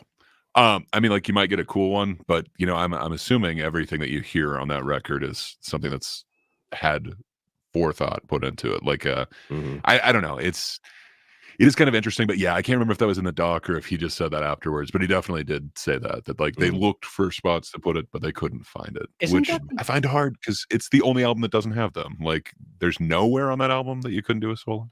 But, isn't that also the album? But maybe that's just me. Isn't that also the album that took them the longest to do? I thought that was I wish I had written the actual. Well, yes, it is because they started recording it and then he went to rehab and it basically took like a year off. So between the time that it started and it finished, yes. Okay. But I don't think they were doing production that whole time. But I think they were paying that therapist like $30,000 a month that whole time, which God is bless. Crazy. I think we're all good. No, I think there's still some shit we need to talk about. Wow. You look like you're holding something Bob back, Rock James. said that they. Bob Rock was saying that they only spent 15 minutes on the drum sound and they used fewer microphones than normal, and it really shows. Woof. Rudy, did you give your score for Stanger? No, yeah, it's a 2 for me. It's a 2. Wow. Yeah, it's bottom of the barrel for me. I don't know if that's my lowest. I haven't been keeping track, but it's low for me. To put Metallica at a 1, it would be just criminal. I mean, they are talented, but here it was just a hodgepodge of just bad ideas. Like again, no solos that everything Gray touched on, and just for UCP, I played it again during lunch. I didn't tell you to. And I'm listening to it, and I forgot about that damn trash can lid they keep hitting in every damn song, dude. It's annoying. You can't not hear it. It's just ting, ting, ting, ting, ting, ting, ting, ting. Like, oh my God, man. And then James's vocals, let's be honest, James has a range and a tone, and the singing is not in his forte. So when it came to some of these notes, especially one song, My World, I'm like, ooh. I was like, okay, that's enough. So after Sweet Amber, I turned it off. I'm like, I've heard enough, man. But all you hear is just this trash can lid. Lars is just a ting, ting, ting by the mic. And the vocals, I understand from a mental health standpoint, James wasn't in the best place. And again, we all have had our dark moments. And, there's that. But again, the album itself, there's nothing there that I've revisited. Frantic's cool. I mean, the video's cool. But outside of that, there's no longevity for me. There's nothing that tethers me to what, I'm in that Saint Anger mood. God damn it, I just gotta jam out to that. Or you know what, I need to hear Sweet Amber right now. I'm in that Sweet Amber mood. Nothing. There's nothing there that connects me emotionally to these songs, and that's, I think, the problem moving forward in the 2000s as we go along, is that I don't have any emotional connection to this. I've tried, I bought them, but there's just no song that kind of links to me anymore. That's the ultimate irony too, because James wrote these songs on the heels of going through some major shit in his life, and his lifestyle determines his death style. Like his lyrics are just so. Can you prove him wrong? No, I cannot. That I cannot do. Yes. Yeah, my first experience with this, I think it must have been just before the record came out, or I was just so broke I didn't buy it. But yeah, it was interesting. I saw them live for this tour. I somehow won 4 tickets, so I got to go with all my friends, and just the drum sounded much better live. He actually put his snares on, but I don't know. It's not my cup of tea. I do not like this album, but Metallica Live. We're not talking. Metallica Live is still a great show. I don't know about on the heels of Saint Anger, but They put on. It was a memorable show. My buddies started a fight. It was interesting getting there. Yeah, but they sounded much better than the album. After the show, I got the album, and it's like, oh, this sounds horrible. So I don't know. Maybe I got lucky. I didn't grab the one that I didn't see the one that Cody happened to grab the download from. But I don't know. They actually sounded way better than the album when I saw them live, but it's not a good album. Yeah. Funny story. I saw them at Rockville in Daytona, Florida, maybe 2 years ago. It was like they played on a Friday and a Sunday. That Friday, they started playing Saint Anger. I know, so they started playing Frantic. And after the song was over, everyone was like, boo. Everyone booed. And James, as a joke, he goes, come on, guys. The song hasn't grown on you yet. It's been 20 years. Like, boo. We know you don't like it. So he actually said that. I mean, they know it's not their favorite, but he even looks back at Lars. He goes, I told you we shouldn't have played it. That's funny. True story. All right. So they waited a little bit and decided to put some production. And what they gave us was Death Magnetic in 2008, only 2 times platinum, with singles The Day That Never Came, Cyanide, My Apocalypse, All Nightmare Long, The Judas Kiss, Broken, Beaten, Scarred. Are there any songs on this album that were not singles is my question. Holy shit. It's The Day That Never Comes. The instrumental. What did I say? The Day That Never Came is what you got written. Oh, I got a typo. We got a typo. Yeah. Yeah, what is that? That's 6 singles on a 10-track album. Mm-hmm. Oh, they didn't release Unforgiven 3 for some bizarre reason, which is on that album. Yeah, it sounds like something you might recognize as Metallica from a while ago, but I gave it a 2.75 because respectable. I liked that it sounded familiar, but at the same time, if one of the songs robbed me at gunpoint, I couldn't point it out in a lineup. It just that's a great just one. Yeah. leaves nothing really behind. You couldn't point out Cyanide? No. Maybe Unforgiven 3. Yeah. Wait a minute. I'm pretty sure that one's related to somebody. Cody. I gave it 3. I used to love this album. This was probably the most hyped that I ever got for an album release because it was like a long fucking wait after Saint Anger. This was what, like a 7-year wait? 8-year, 5-year wait? I don't know. When the fuck did this come out? I think it's 5 years. Like that. 5 years that felt like 20. So, you know, as a Metallica fan, I was like, they're going to come back. They're going to do it. I remember hearing snippets of some of the songs, like I think Cyanide and maybe the Judas Kiss. They had played like chunks of it in some of their songs, and like this is when YouTube started to be around, and I was like, ooh, there's like a little tease there, and I'm like, that sounds fucking good. I remember being on the website where they slowly revealed the title. It was just the magnets, the D and the C, and then they would like every single day for like 8 days they would expand it and add more letters. I pre-ordered the big fat ass coffin box set or whatever. So I was all over this thing, and I listened to this thing damn near on repeat for like months on end. I thought it was awesome. It hasn't aged so well for me though. The biggest issue with the album is the way that it's mixed. They have it cranked up so loud with the volume that like if you make like a mixed CD with it, which I did many, you would hear something from any of the other Metallica albums, and then Death Magnetic would start. You'd be like, fuck! Like it would just, it'd be at least like 10 decibels higher than anything else. I don't know why they decided to do that. So that was always weird. Groundbreaking. Yeah, that was always weird. Like, again, like these really weird, incompetent, stupid decisions that they make like an album for the last 2 or 3. They're like, let's turn this off. Just fuck it because. But this one, over time, while I still like a lot of the songs in this album, over time, this is where I start to feel the pandering. So me and Gray, our mindset on that's a little different. But this to me feels like an album. And it did at the time where they're like, okay, you don't like anything we've done for the last 10 years. We'll just go back and try to do the stuff from the old days. And when I listen to the album now, every single song on this album feels like it's about 3 minutes longer than it needs to be, but they were just artificially trying to make it And Justice era. Like there's like a riff or a segment that they played 5 times instead of 3 times. And every time I hear, I'm just like, this would be a good spot to end this song, but there's 4 more minutes. And so that's kind of the way it feels now when I listen to it. Like Cyanide's an exception. I think that's a pretty badass song.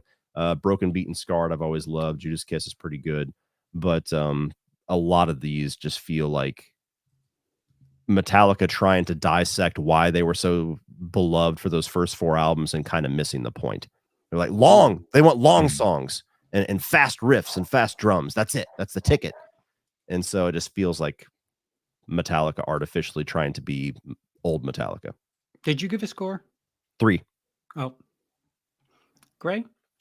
So I also give it 3, but I'm giving it 3 for a different reason. I don't think it's necessarily them pandering, but I think they're doing exactly what Cody said, where it's like, okay, you guys don't like what I've been doing, let me go back to it. But I don't think it's necessarily pandering. They're the guys that kind of invented this. I think they can go back to it if they want to. I don't think it's necessarily pandering to go back to the well. I don't know. I can definitely see the argument that it could be. But wouldn't you say that it's like shallow though? I'm sorry. I think their well is deep. I don't think it's so shallow. If I'm gonna keep beating this metaphor to death, no, like I think they have earned it with those first 4 albums to really be able to go back to the genre that they basically created and really blazed a path in. And I think that's kind of what this album is to me. So it's the first time since '88 that they're working with a different producer. So Rick Rubin came in for this one. And every producer is a little bit different with their style, like what they actually do. Like a Bob Rock tribe is actually going to listen to like every single note you play and like really help you if you need to change any single thing about it. Where the Rick Rubin is kind of more of the hands-off, like, okay, make sure you guys are as tight as you want to be. You have the finished product when you're coming in. And he basically just makes sure that the actual thing gets done. It's a lot different. And I think that's kind of where you get this kind of throwback more. I really would say it's more throwback going to the well version of Metallica. I like a lot of these songs, a lot of, the actual production on this, except for the way that it was over compressed at the end. And that really sucks. So there's this thing going on at the time in the late aughts, if you will. It's called the Loudness War, and it's exactly what Cody's talking about. Like if you put any CD on compared to a CD from that time, it's just gonna be so much louder. And it's because they compress the hell out of it. So all the compression is just your loudest point and your quietest point. It's the difference in there. You change that so that you can move it anywhere. So they compress the hell out of it. So everything, even the quietest part, is just way up at the top of it. It makes yours literally sound louder than everybody else's CD. And it was just this battle going back and forth to see basically for radio airplay. My song is going to sound so much better than yours. Yours will sound weak compared to mine because I'm just right up there at the top. And this is what killed that. So they have another thing that they did that broke ground with this. Everybody heard just how horribly compressed this was, how it really sounded bad sonically, and it really kind of killed the Loudness Wars. I haven't noticed albums doing this since then. So we kind of have this to thank for that. But yeah, this led to the Guitar Hero version of it being way more popular than the actual, mastered one that you can buy consumer style. I don't know. I think there are some bangers on this one. I really do like Cyanide, and there's an instrumental, Suicide and Redemption. I think that one is my favorite instrumental. It might be Orion. They kind of switch back and forth. There's some really cool tracks on this. I think it's a return to form, and I really like where they're going. I think this is on the way back up for me. But yeah, I think that's where I'd kind of leave this one. Thank you, Troy. $5. For me, Load was the goodbye, but they didn't actually exit my house until St. Anger. I'm curious from here out since I'm blind. Interesting. Rudy, what do you got? Not much. This is what it comes When it comes to Death Magnetic, I had checked out again. We had Reload, and then we had the S&M, which was all right, and then we had Saint Anger, and that was gone. So here's Death Magnetic, and I remember I bought it anyway. And the first track, that was Just Your Life. I go, oh, this sounds great. This sounds like Metallica. It's a little bit more polished. There's some riffs, there's some solos here. So I remember enjoying that. And then outside of that, there was really nothing else that really caught my eye until I saw a video of theirs, which again, I know they're not known for their videos, but the video was All Nightmare Long. And that's actually one of my favorite videos from Metallica. It's telling a story about, Russia back in the Cold War, trying to create zombies to invade the US. And I like that cinematic story, and I'm listening to the song at the same time. So I owe all credit to the video to get me connected to the song. So that's my second favorite song on that album. But again, outside of that, I mean, this is again, this is where the albums start blending all as one. There's no identifiers. There's no songs that stand out, like, Unforgiven Part 1 stands out amongst the other songs in that album, right? And this is where all the songs start sounding the same, the riffs start sounding the same. And I wasn't a fan of it. Again, I think I gave the CD to a friend of mine or sold it, but this is again, there's pieces of it that I like and appreciate, but as a whole, again, this is one of my least revisited albums. You just need the Unforgiven cinematic universe to flesh out. You need all 10 Snyder flair is what I need. That's what's missing. Did you get a score? Did you give a score? Oh, 2.5. Okay, fair enough. And we trudge along. They waited a full 8 years for this jam. Hardwired to Self-Destruct, which was released in 2016, only platinum once. They waited 8 years to sell 1 million copies. Hardwired, Atlas Rise, Moth into Flame, Now That We're Dead, and Spit Out the Bone. I will say I might favor this for a small reason. I remember when I bought it sight unseen. I'm like a fucking idiot. Every album since I've been an adult, I just buy I don't know. They live. I'm like They Live with Metallica albums. Like, here, money, just give me the album, please. Yeah.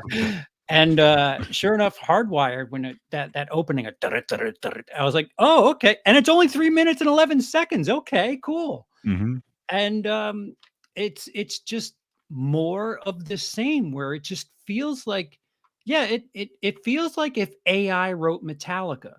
There's no soul to it. It sounds familiar, but there's just nothing where it's just like, yeah, I need to go back and listen to this specifically, or let it play through a car ride or through an editing session or something. It just doesn't have that spirit or that soul. Or it sounds like Metallica. Don't get me wrong. It's missing something, and I have it as a 3. It shows how awesome Metallica is, that you can talk about an album and have nothing but negative things to say and still give it 3 out of 5. Well, I mean, that George Carlin AI, I'll give that a 3.5. That was incrable. That was great. Yeah. I might give it even higher than that. It's not my least favorite Carlin album. Likewise. I gave it 3.5 out of 5. This one came out, I think, the first year I was on YouTube. So I actually did a full album breakdown review, if I remember correctly. This is an album of two halves, quite literally.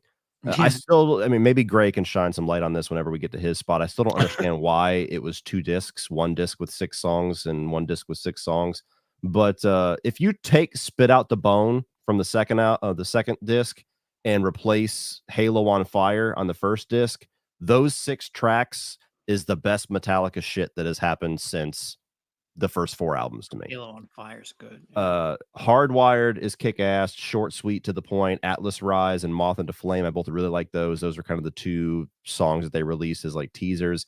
Now That We're Dead and Dream No More are straight out of the Load Reload era, and I was pleasantly shocked that they did that. When you get to Now That We're Dead, especially after those first 2 songs, it feels very much like we're continuing Death Magnetic. We're going to keep with the old Metallica. And then you get to that one and they're like, oh, they said, fuck you.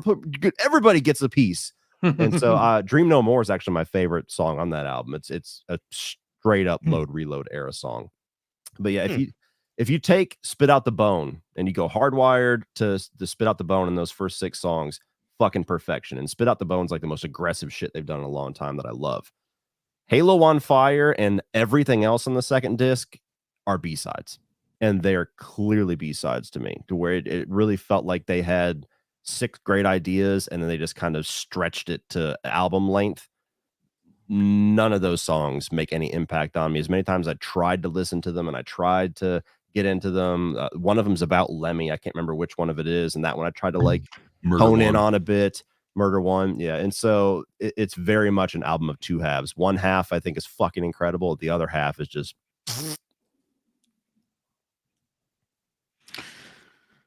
I can definitely see that. I don't disagree. I think there's a really good album here if you were to cut out some songs. But yeah, there's quite a bit of filler. For me, so I would give it a 4 out of 5. I think it's got some really strong songs on there. Hardwired, Atlas Rise, Moth to Flame. I even like Murder One. And yeah, of course, Spit Out the Bone. Sorry, I could not for the life of me remember which one I was originally talking about. Spit Out the Bone is just so hard. I really like that song. They've got some amazing riffs on here, and I really like what he's doing with his vocals in this era. And some of these, Lars is busting out the double kick on again. I'm kind of digging it. It feels like they actually had something to prove. I think the whole Saint Anger thing really kind of lit a fire under them, even though this is like a decade later. 14 years later, we'll show them. Yeah. Something like that. Yeah. Well, I mean, that's a low. But yeah, it's kind of interesting. So they brought up kind of the different style that producers have, that like Bob Rock was super tedious. He would like inspect every single thing and really go over it with a fine-tooth comb. And Rick Rubin was really hands-off. They were going to bring Rick Rubin back in to do this album. Instead, they just went with the engineer who engineered the last one. So he basically just did the exact same job, just no Rick Rubin this time. Just however he mixed it, that's the mix. Cheaper. So that works. It probably, but they have money at this point. So yeah, Greg Fiddleman has the producer credit on this particular one, and he also engineered the product or project, whatever. Maybe it is a product at this point. But yeah, I think it's got some really strong tracks on there. I think they got to actually do a lot of the control on this. And I think that's why you're getting this kind of sound. I think Bob Rock did bring a lot of that sound that they had from the Black Album on, which, you know, it's definitely good. It hit, but I like a lot of what they're doing with this. They have a lot of interesting ideas. I think this one was kind of a return to form. For me, I really do like this album. I found out of all of them, this is oddly the one that I keep kind of going back to. It's got some really good production on it. I don't see any issues, anything that I'd be like, I really want this changed. It's got some interesting tracks. Also, Man Unkind is the first one that they let Rob Trujillo actually write. And I guess he did it in honor of Cliff Burton and kind of has Cliff Burton-y kind of sounds in there. But that one is on the B side or whatever. I could not tell you why they split this into 2. It just makes no sense to me. It doesn't seem like it's over the time that would fit on one album, but that's the only thing that I can think. And then they didn't want to just have a second one with like 1 track on it, but it makes no sense to me. I don't know why. I remember reading somewhere, I don't remember if it was legit or this was just people trying to come up with reasons. I remember reading somewhere some bullshit when this came out about how they, like the file size or something of the songs, they wanted it to sound so good that they made the song file sizes so big that you had to split it that way. And I was like, that doesn't make any fucking sense to me. And nobody's ever done like it doesn't unless it's like a digital file, just because CDs are stuck at 16-bit 44.1. So it's like, there's no way that you could get beyond that. It's fixed in time and not compression, or is it compression? Yeah. Unless they did it, some people did do like DVD albums. I remember I had a Pig Destroyer one back in the day that was like 5.1 and it's a DVD. Like it was kind of fun, but you have to have a system that actually works for that. Otherwise, it just sounds like garbage. Yeah.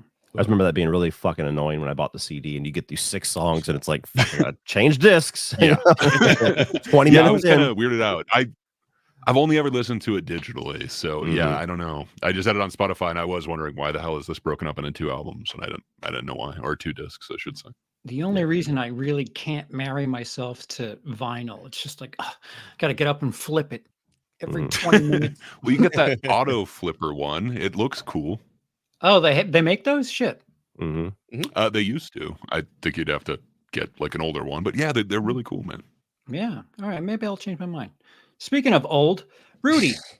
You know what? Wow. I know. Thanks, I'm sorry. Really quick, I did want to, before Rudy starts with his story, I did have a story with Hardwired that was pretty damn funny. I don't have one. It might have been a story you had to be there for, but the job that I left to do this full time, a production job, absolutely miserable. But the first couple of years, especially, I was there, it just felt like we were in a hole, never going to dig out of, as far as like the schedule, just always so behind, and morale was terrible. And there was when this album came out, I remember I played Hardwired. And I said, "It's our theme song, guys." And they had no idea what the fuck I was talking about. And then you get to we're all sitting there wiring shit. And then he gets to the chorus and he goes, "We're so fucked." And they were all like, "Hey, it's our theme song." So it was like a running gag for like 2 months. Every time we get pissed off, like, fuck it, put on the theme song. Go ahead, Rudy. I'm sorry. No, I don't really have much with these new albums, but again, the one song that I do like, and again, I play these albums again over the past weekend again. It's kind of like when you're watching a bad movie, like and you're just not interested, so you kind of just lose attention. But the one song that brought me back, like, oh, okay, is again Moth into Flame. And that's the best, again, my opinion, for what it's worth. That's the best song in this whole album. And again, it's just this inconsistency in this tone, and again, just an emotional tether. I don't know. I don't want to say it's nostalgia, because again, new generations are finding a greatness in the old Metallica, the original 4 albums. So again, that says something. That says a lot. But again, with these albums and these songs at post 2000, there are some great ones within the album, but 1 out of 10, so to speak. So again, it's a great single, but the albums in and of itself are just not memorable. And this is the one I didn't buy. I didn't buy this because I gave up on Death Magnetic. Score? I give it a 2. 2 is like might as well be a 1. Yeah. 2 is the floor. Wow. And we're gonna wrap it up here at the most recent, and that is 72 season. Which which and you blow it. has yet to reach platinum. Singles Lux Eterna, 72 seasons, Screaming Suicide, If Darkness Had a Sun, Too Far Gone. The album's been out less than a year, and there's 5 singles. Really? Any day now. I gave it a 3.25. I like 72 seasons. I like Shadows Follow. I like Lux Eterna. That video is pretty fucking badass too. Actually, come to think of it, the video for 72 seasons is pretty badass. Screaming Suicide, a little dark with the material, but yeah, it's more of the same. It's 21st century Metallica. Yes, they can sleepwalk, even though there's a track titled "Sleepwalk My Life Away." They can sleepwalk their way to some decent sounding stuff. Is it stuff that I would, go out of my way to listen to? I don't know, but bad Metallica is still pretty decent other music. Is the best thing I can say. Cody. This is my least favorite album of theirs. I gave it 2 out of 5. Wow. I would have never thought something would be ranked underneath Saint Anger. Wow. And I do think this is a better produced album than Saint Anger, obviously. There's a lot more there's a lot more that I should like about this, but when this album came out, I was excited, and I spent, I think, 3 days in a row just playing this on repeat whenever I was in the gym or everything else, and just trying to find anything to latch onto. And like Lux Eterna is the one song in this album that I kind of like. There's like a vintage feel to it that I kind of like. Beyond Lux Eterna, nothing, no song in this album stands out to me. None. And I tried over and over and over and over. And I was like, I've never had to work this fucking hard to like get a song of a Metallica album that I like. And that's where I'll rank it underneath Saint Anger, because at least Saint Anger has 4 or 5 songs that I genuinely do like and would want to listen to and can remember. This one has nothing. And it's baffling for me to even try to make sense of it and discuss it. Like you mentioned that Saint Anger, or not Saint Anger, you mentioned that Hardwired felt like AI Metallica, and that's exactly how I felt about this one. It's like it's a bunch of Metallica sounding stuff. There's good moments, there's good riffs, there's cool little sections here and there, but it all just kind of feels thrown together. It feels like them at the worst of this little era trying to capture the old days and trying to figure out how to make those types of songs. And it's almost like they just had like copy and paste. Like we got this line here, we got this drum fill, we got this riff. And so every song in this album just, it sounds like Metallica, but it sounds like Metallica trying to sound like Metallica. And it just, none of it, aside from Lux Eterna, which is a 3-minute song, made any impact on me. And this is the only album they've ever made that does that. Like even their technically worst album, Saint Anger, still has moments, or still has songs for me. There we go. That's a great John comment. Carpenter brought his way back. Just saying, he did a really good soundtrack with his kid to the recent Halloween movies. But other than that, yeah, fair enough. But yeah, this is the only album they've ever made where I just, even now, I can't think of a song or a moment or anything where I'm just like, that's kick ass. It's just, it's empty for me. Gray. I completely get everything that Cody's saying. For me, this is, I guess I'd give it a 3 out of 5. I would rank it just behind Death Magnetic, but that would put it above Saint Anger, Load and Reload for me. It sounds like generic Metallica. I don't see much on here that really stands out to me. I thought it was just me because I listened to their entire discography in order over the last couple days to kind of prepare for this. And yeah, I thought maybe I was just kind of burnt out on Metallica by the time I got here.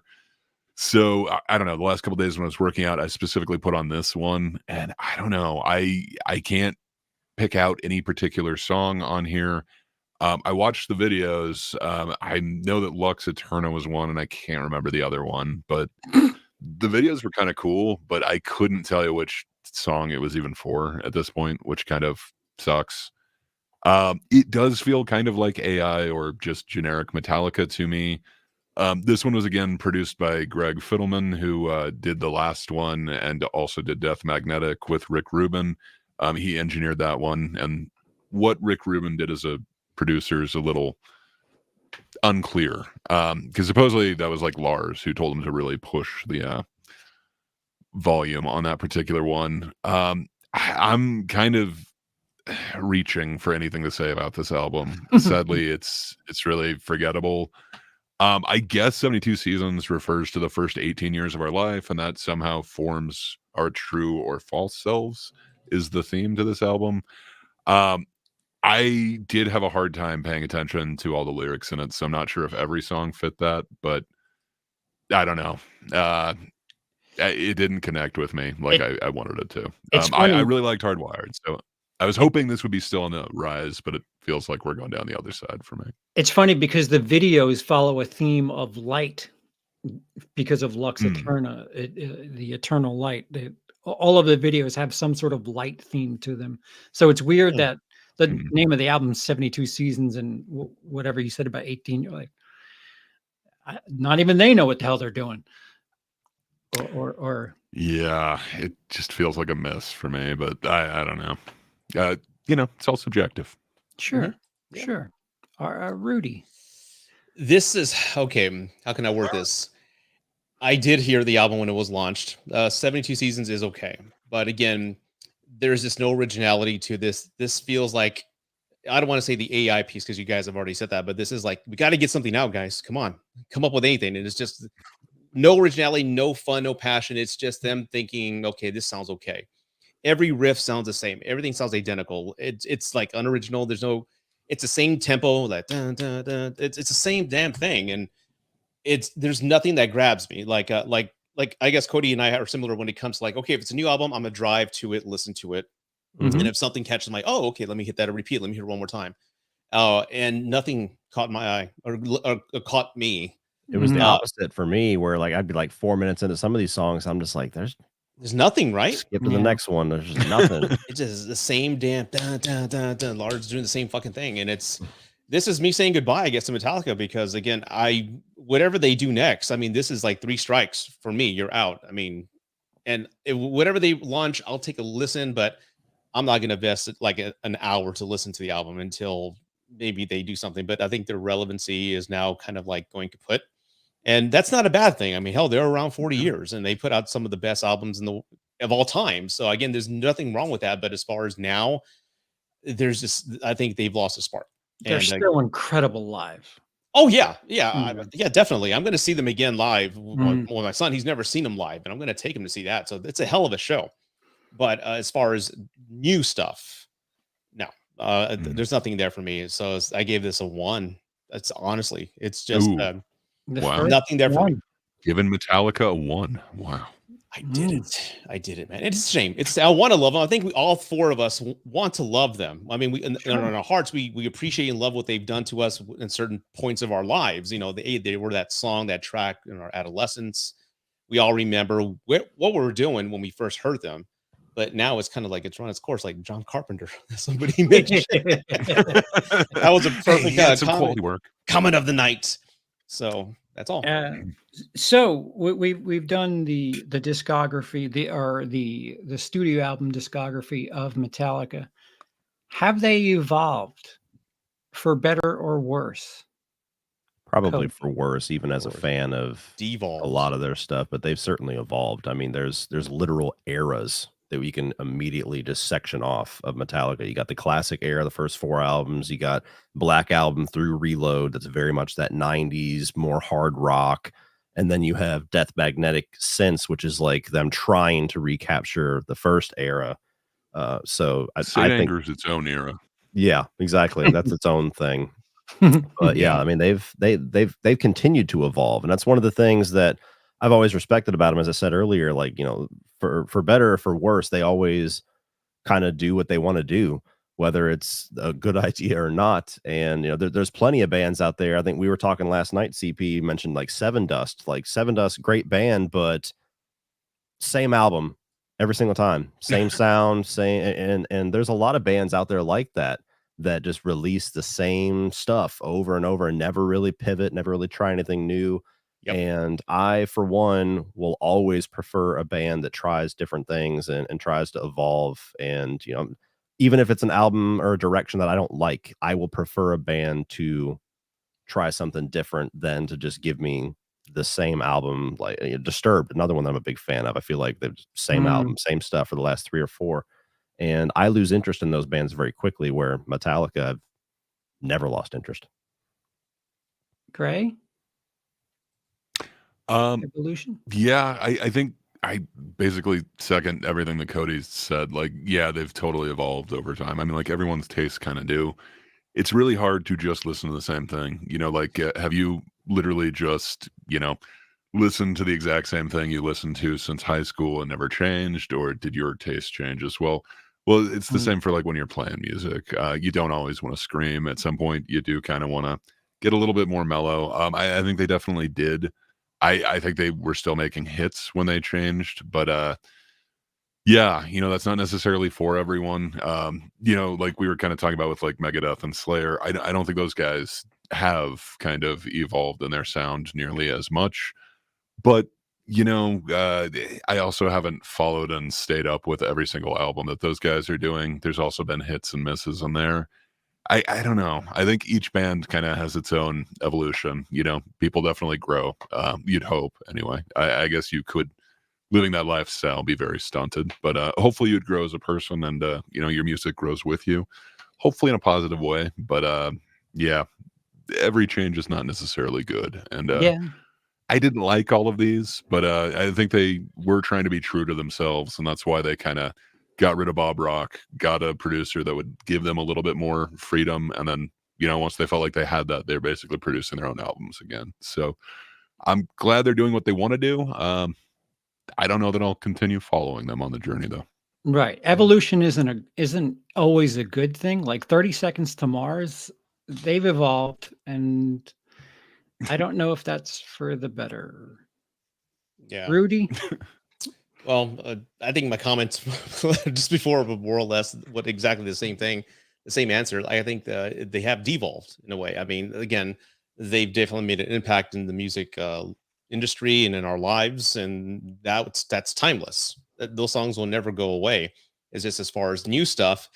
Again, I hope they come up with something great. I hope they come up with an album that's kind of like a tether back to the old days, and it's relevant again. But again, I'm not counting on that. So again, I'm saying goodbye. And the funny thing is, like every morning I take my son to school, right? And we're playing music. We're either playing Motorhead, Deicide, or Anthrax, or Descendants, something like that. And I told him, you know what? Nice. We just saw Doyle, and he's in his late 60s, like early 60s. All these guys that you love that I never forced on you, they're going to die soon because they're all in their 60s. Anthrax, everybody. When they're gone, who is going to carry that metal torch? What new bands are going to be the new Metallica, the new Anthrax, that are going to put a new staple, new sound in that metal genre that we love? And we don't know. It's all hip hop now. But again, that generation that we love is going to be going soon. Machine Gun Kelly. No. Oh God. See, the funny thing is, Metallica went from a band in the 80s that like really didn't give a shit about airplay. They didn't care much about anything. They just put the stuff out that they wanted to put out. They made the music they wanted to make, and if anything, they've evolved into this. What do you want from us? And it seems like they're constantly trying to play to whatever the latest trend is, and it's just like, oh, you want our old stuff? Here, well, here's us at 60 doing Kill 'Em All, and it's just it's not the same. Guys, you're 40 years older than that. Do I don't know, do modern day you. Oh, I got some super chats. Lucy, $10 super chat. Thank you. Party time, excellent. Oh, no stairway, denied. Thank you, Lucy. Troy, $2 to the panel and chat. Top 3 songs and albums. Top 3 albums are in order from 3 to 1. Ride the Lightning, Black Album, Master Puppets. Top 3 songs. For Whom the Bell Tolls. I don't know. I would. I can't do that one off the cuff. Yeah, I have a top 4. I can't. They're all equal to 1. So all the fives. All the fives. All the fives that I've said. Top songs: Hero of the Day, Unforgiven, and I think Creeping Death. And it's Seek and Destroy. I'm leaving so many out. You see, it's Hero of the Day is one of your top 3. Yeah, that's one of my favorites. Oh, interesting. Okay. Dry, break me. I guess for my albums, I go Kill 'Em All, Ride the Lightning, and Justice is my top album. Blackened's my all-time favorite song. I think I like Orion and Death and Suicide, or Suicide Redemption. No, I'm blanking on the. Yes, that's the one. I think those are my 2 favorite. It's kind of weird that they're instrumentals, but yeah, I think those are my 3 favorite songs right now. Yeah, I think I go Lightning, Puppets, Justice. I too like Blackened quite a bit. Fight Fire with Fire is up there for me. Yeah, it's so hard to pick. It's like, Yeah. One more to go, huh? I can't pick. I retract my picks. Okay, there's so many good ones. I can't pick a top 3. No. Yeah. For Whom the Bell Tolls is my favorite. Yeah. Beyond that, I couldn't think of the silver and bronze. I was like, I'm going to take Damage Inc. as my 3. All right. So before I ask the last question of the group, I want to put this image up to just hammer home what it is that we're talking about here. And it's this. Metallica in the 80s and 90s went 47 times platinum. And since Stanger Nice. and all those that followed, they've gone platinum 5 times. Having said all that and shown all that, do they need to keep making albums? well, that's kind of a question that the entire music industry is kind of asking. I mean, you have a lot of bands with the way that people listen to music nowadays, nobody buys albums. It's just singles. It's whatever comes across YouTube Music and Spotify. And so there's a lot of bands that are just like, we'll release a single every once in a while, maybe an EP, but we're and even the way that they make their money on tours and selling merchandise and stuff. They don't make their money on albums. So there's not really, aside from a creative hunger, there's not really a benefit to making albums as much anymore. Godsmack, I don't believe them, but their last album, they say, is they're done. That's the last one, and they're just going to tour from now on. They might release a single here and there, but they're done recording full-length albums. I hope they're still going to. I mean, I don't want to live in an era where bands don't release albums, even if I don't care for some of them. You know, you got Judas Priest. They're getting ready to release a new one. They're still going fucking strong. Their last album was one of their best ever, Firepower, and so far this one sounds to be pretty much on par with that. I mean, Metallica might be yet to give us their best album ever. You never know. And I don't want to live in a world where we don't get to find that out. Well, let me rephrase it then. How close are Metallica to the Rolling Stones, Aerosmith, Queen's portion of their band life? You know, where they're just touring, doing. Can you name like the last album any of them put out? That's what I'm saying. Like they're just touring. Yeah. They're you know, Queen's just like, hey, look, Adam Lambert, and we're gonna do all the Freddie stuff. And they're fucking incredible with Adam. I've seen them. So yeah. But 72 Seasons is the first album they've made that give me that vibe where I'm not going to remember this. And Metallica was never that band. And I hope this is just a weird little speed bump in their career, but they might be in a point where it's just like, all right, you guys just want to hear the first 4 albums and a couple of singles from the other 4 or 5 albums after that, and that's us now. Guns N' Roses has been doing that for like 25 years now, and they're still making millions. That's the worst come on, example, they just though. did Chinese Democracy. That new song they release is garbage. But they released a new. What's new? No. They released a new song like maybe a month ago. It literally sounds like a B-side off of Chinese Democracy. Is it with Slash? Wow. Yes, it's the band, and it sounds horrendous. But yeah, sorry, I get on my rants with Guns N' Roses. To me, that's the worst example. We're just going to live the legacy of one album for fucking ever. Yeah. Yeah. I mean, it was a good album. It was. Listen, I'll say this: Stephanie Seymour was smoking hot. Who? That's all I really got. She was Axl Rose's fiance for the November Rain video or whatever. Oh yeah. Oh yeah. I remember her. She died in the Jane video. Seymour's daughter. Oh, Dr. Quinn, medicine. that makes sense. Woman. Yeah. Nice.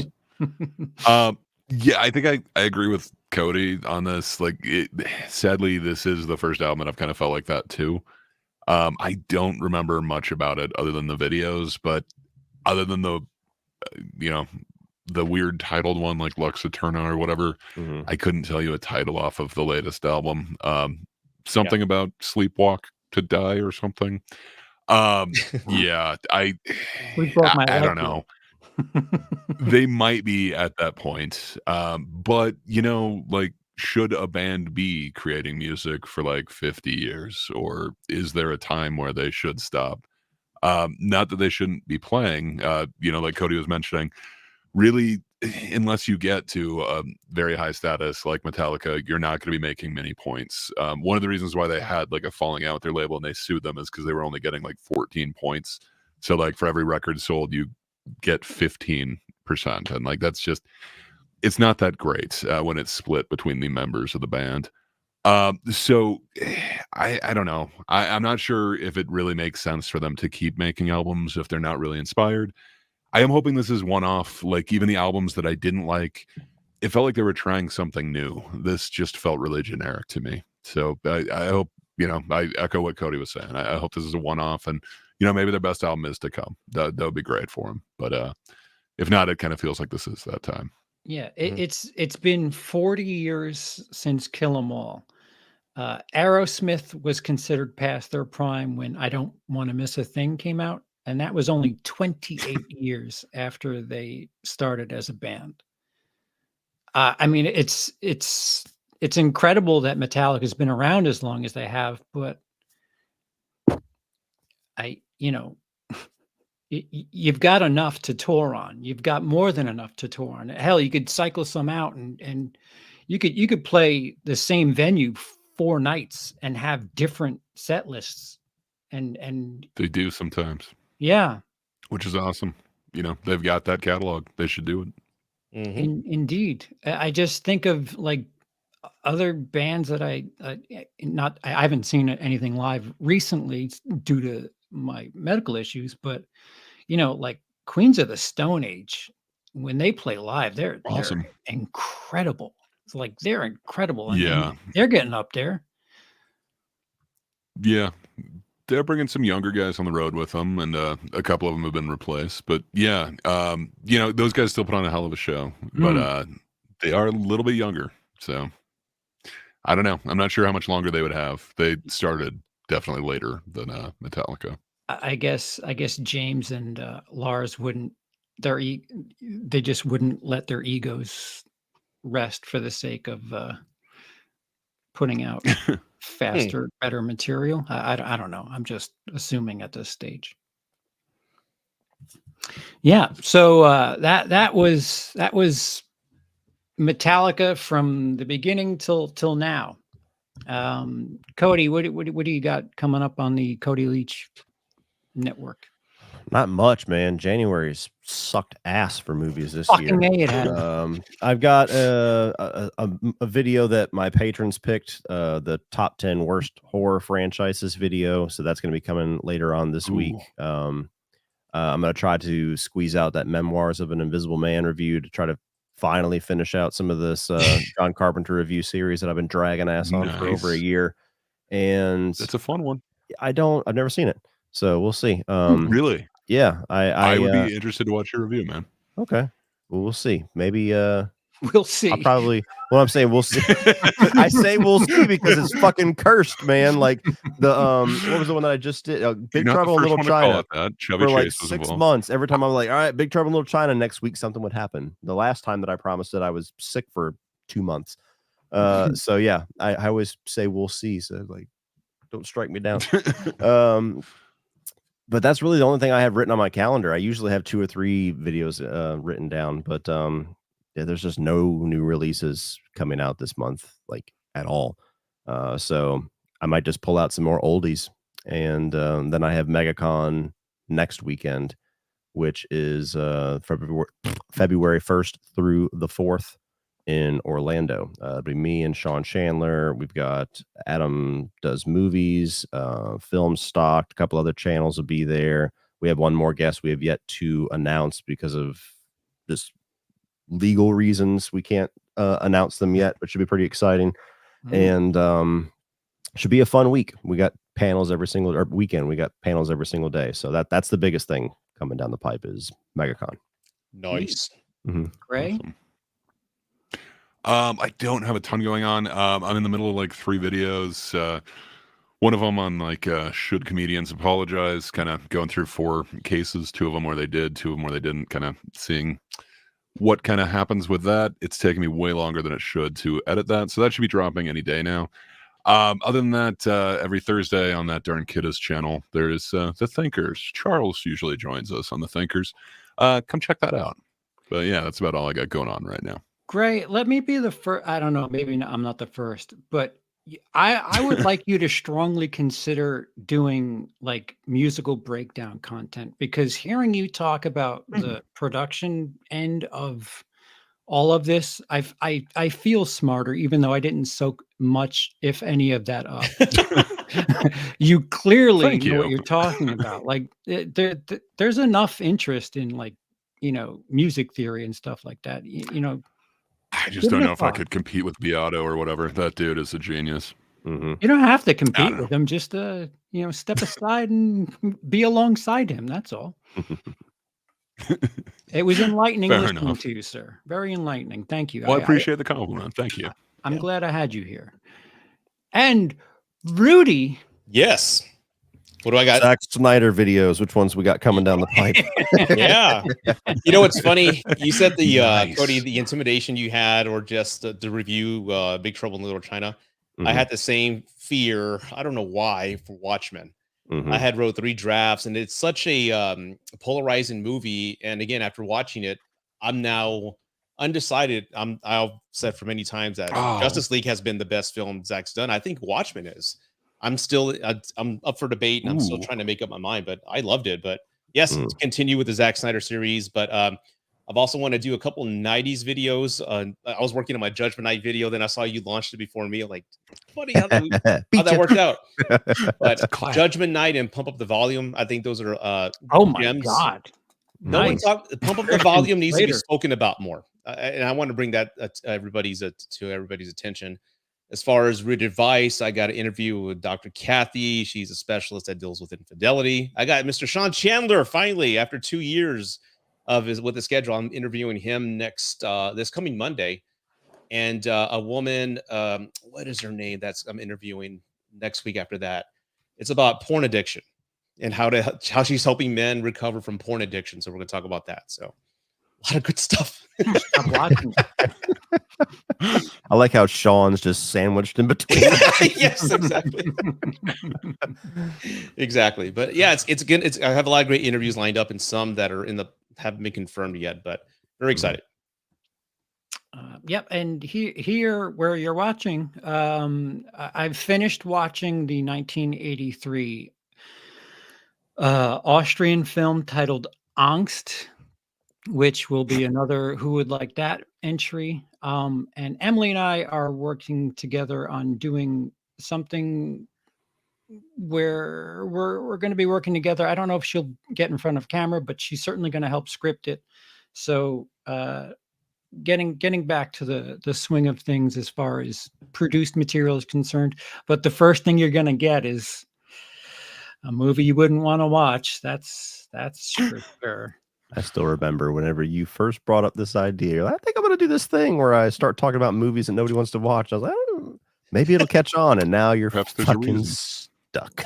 Dozens And every of time thousands you announce the new one, I just laugh. It's just like, oh, just got done watching this South Korean movie about rape, and we'll be For some talking reason, about you that never on seem Tuesday. happy about it. It's always like France or Japan. France more often than anybody. France is just like, do you guys know how to make just a love story? Does there have to be penetration without permission? Is that like where it starts for you guys? Because wow. But yeah. Yeah, they draw attention. That's for sure. I made my bed and Mhm. I'm sleeping in it, and there's blood on the sheets. That's it.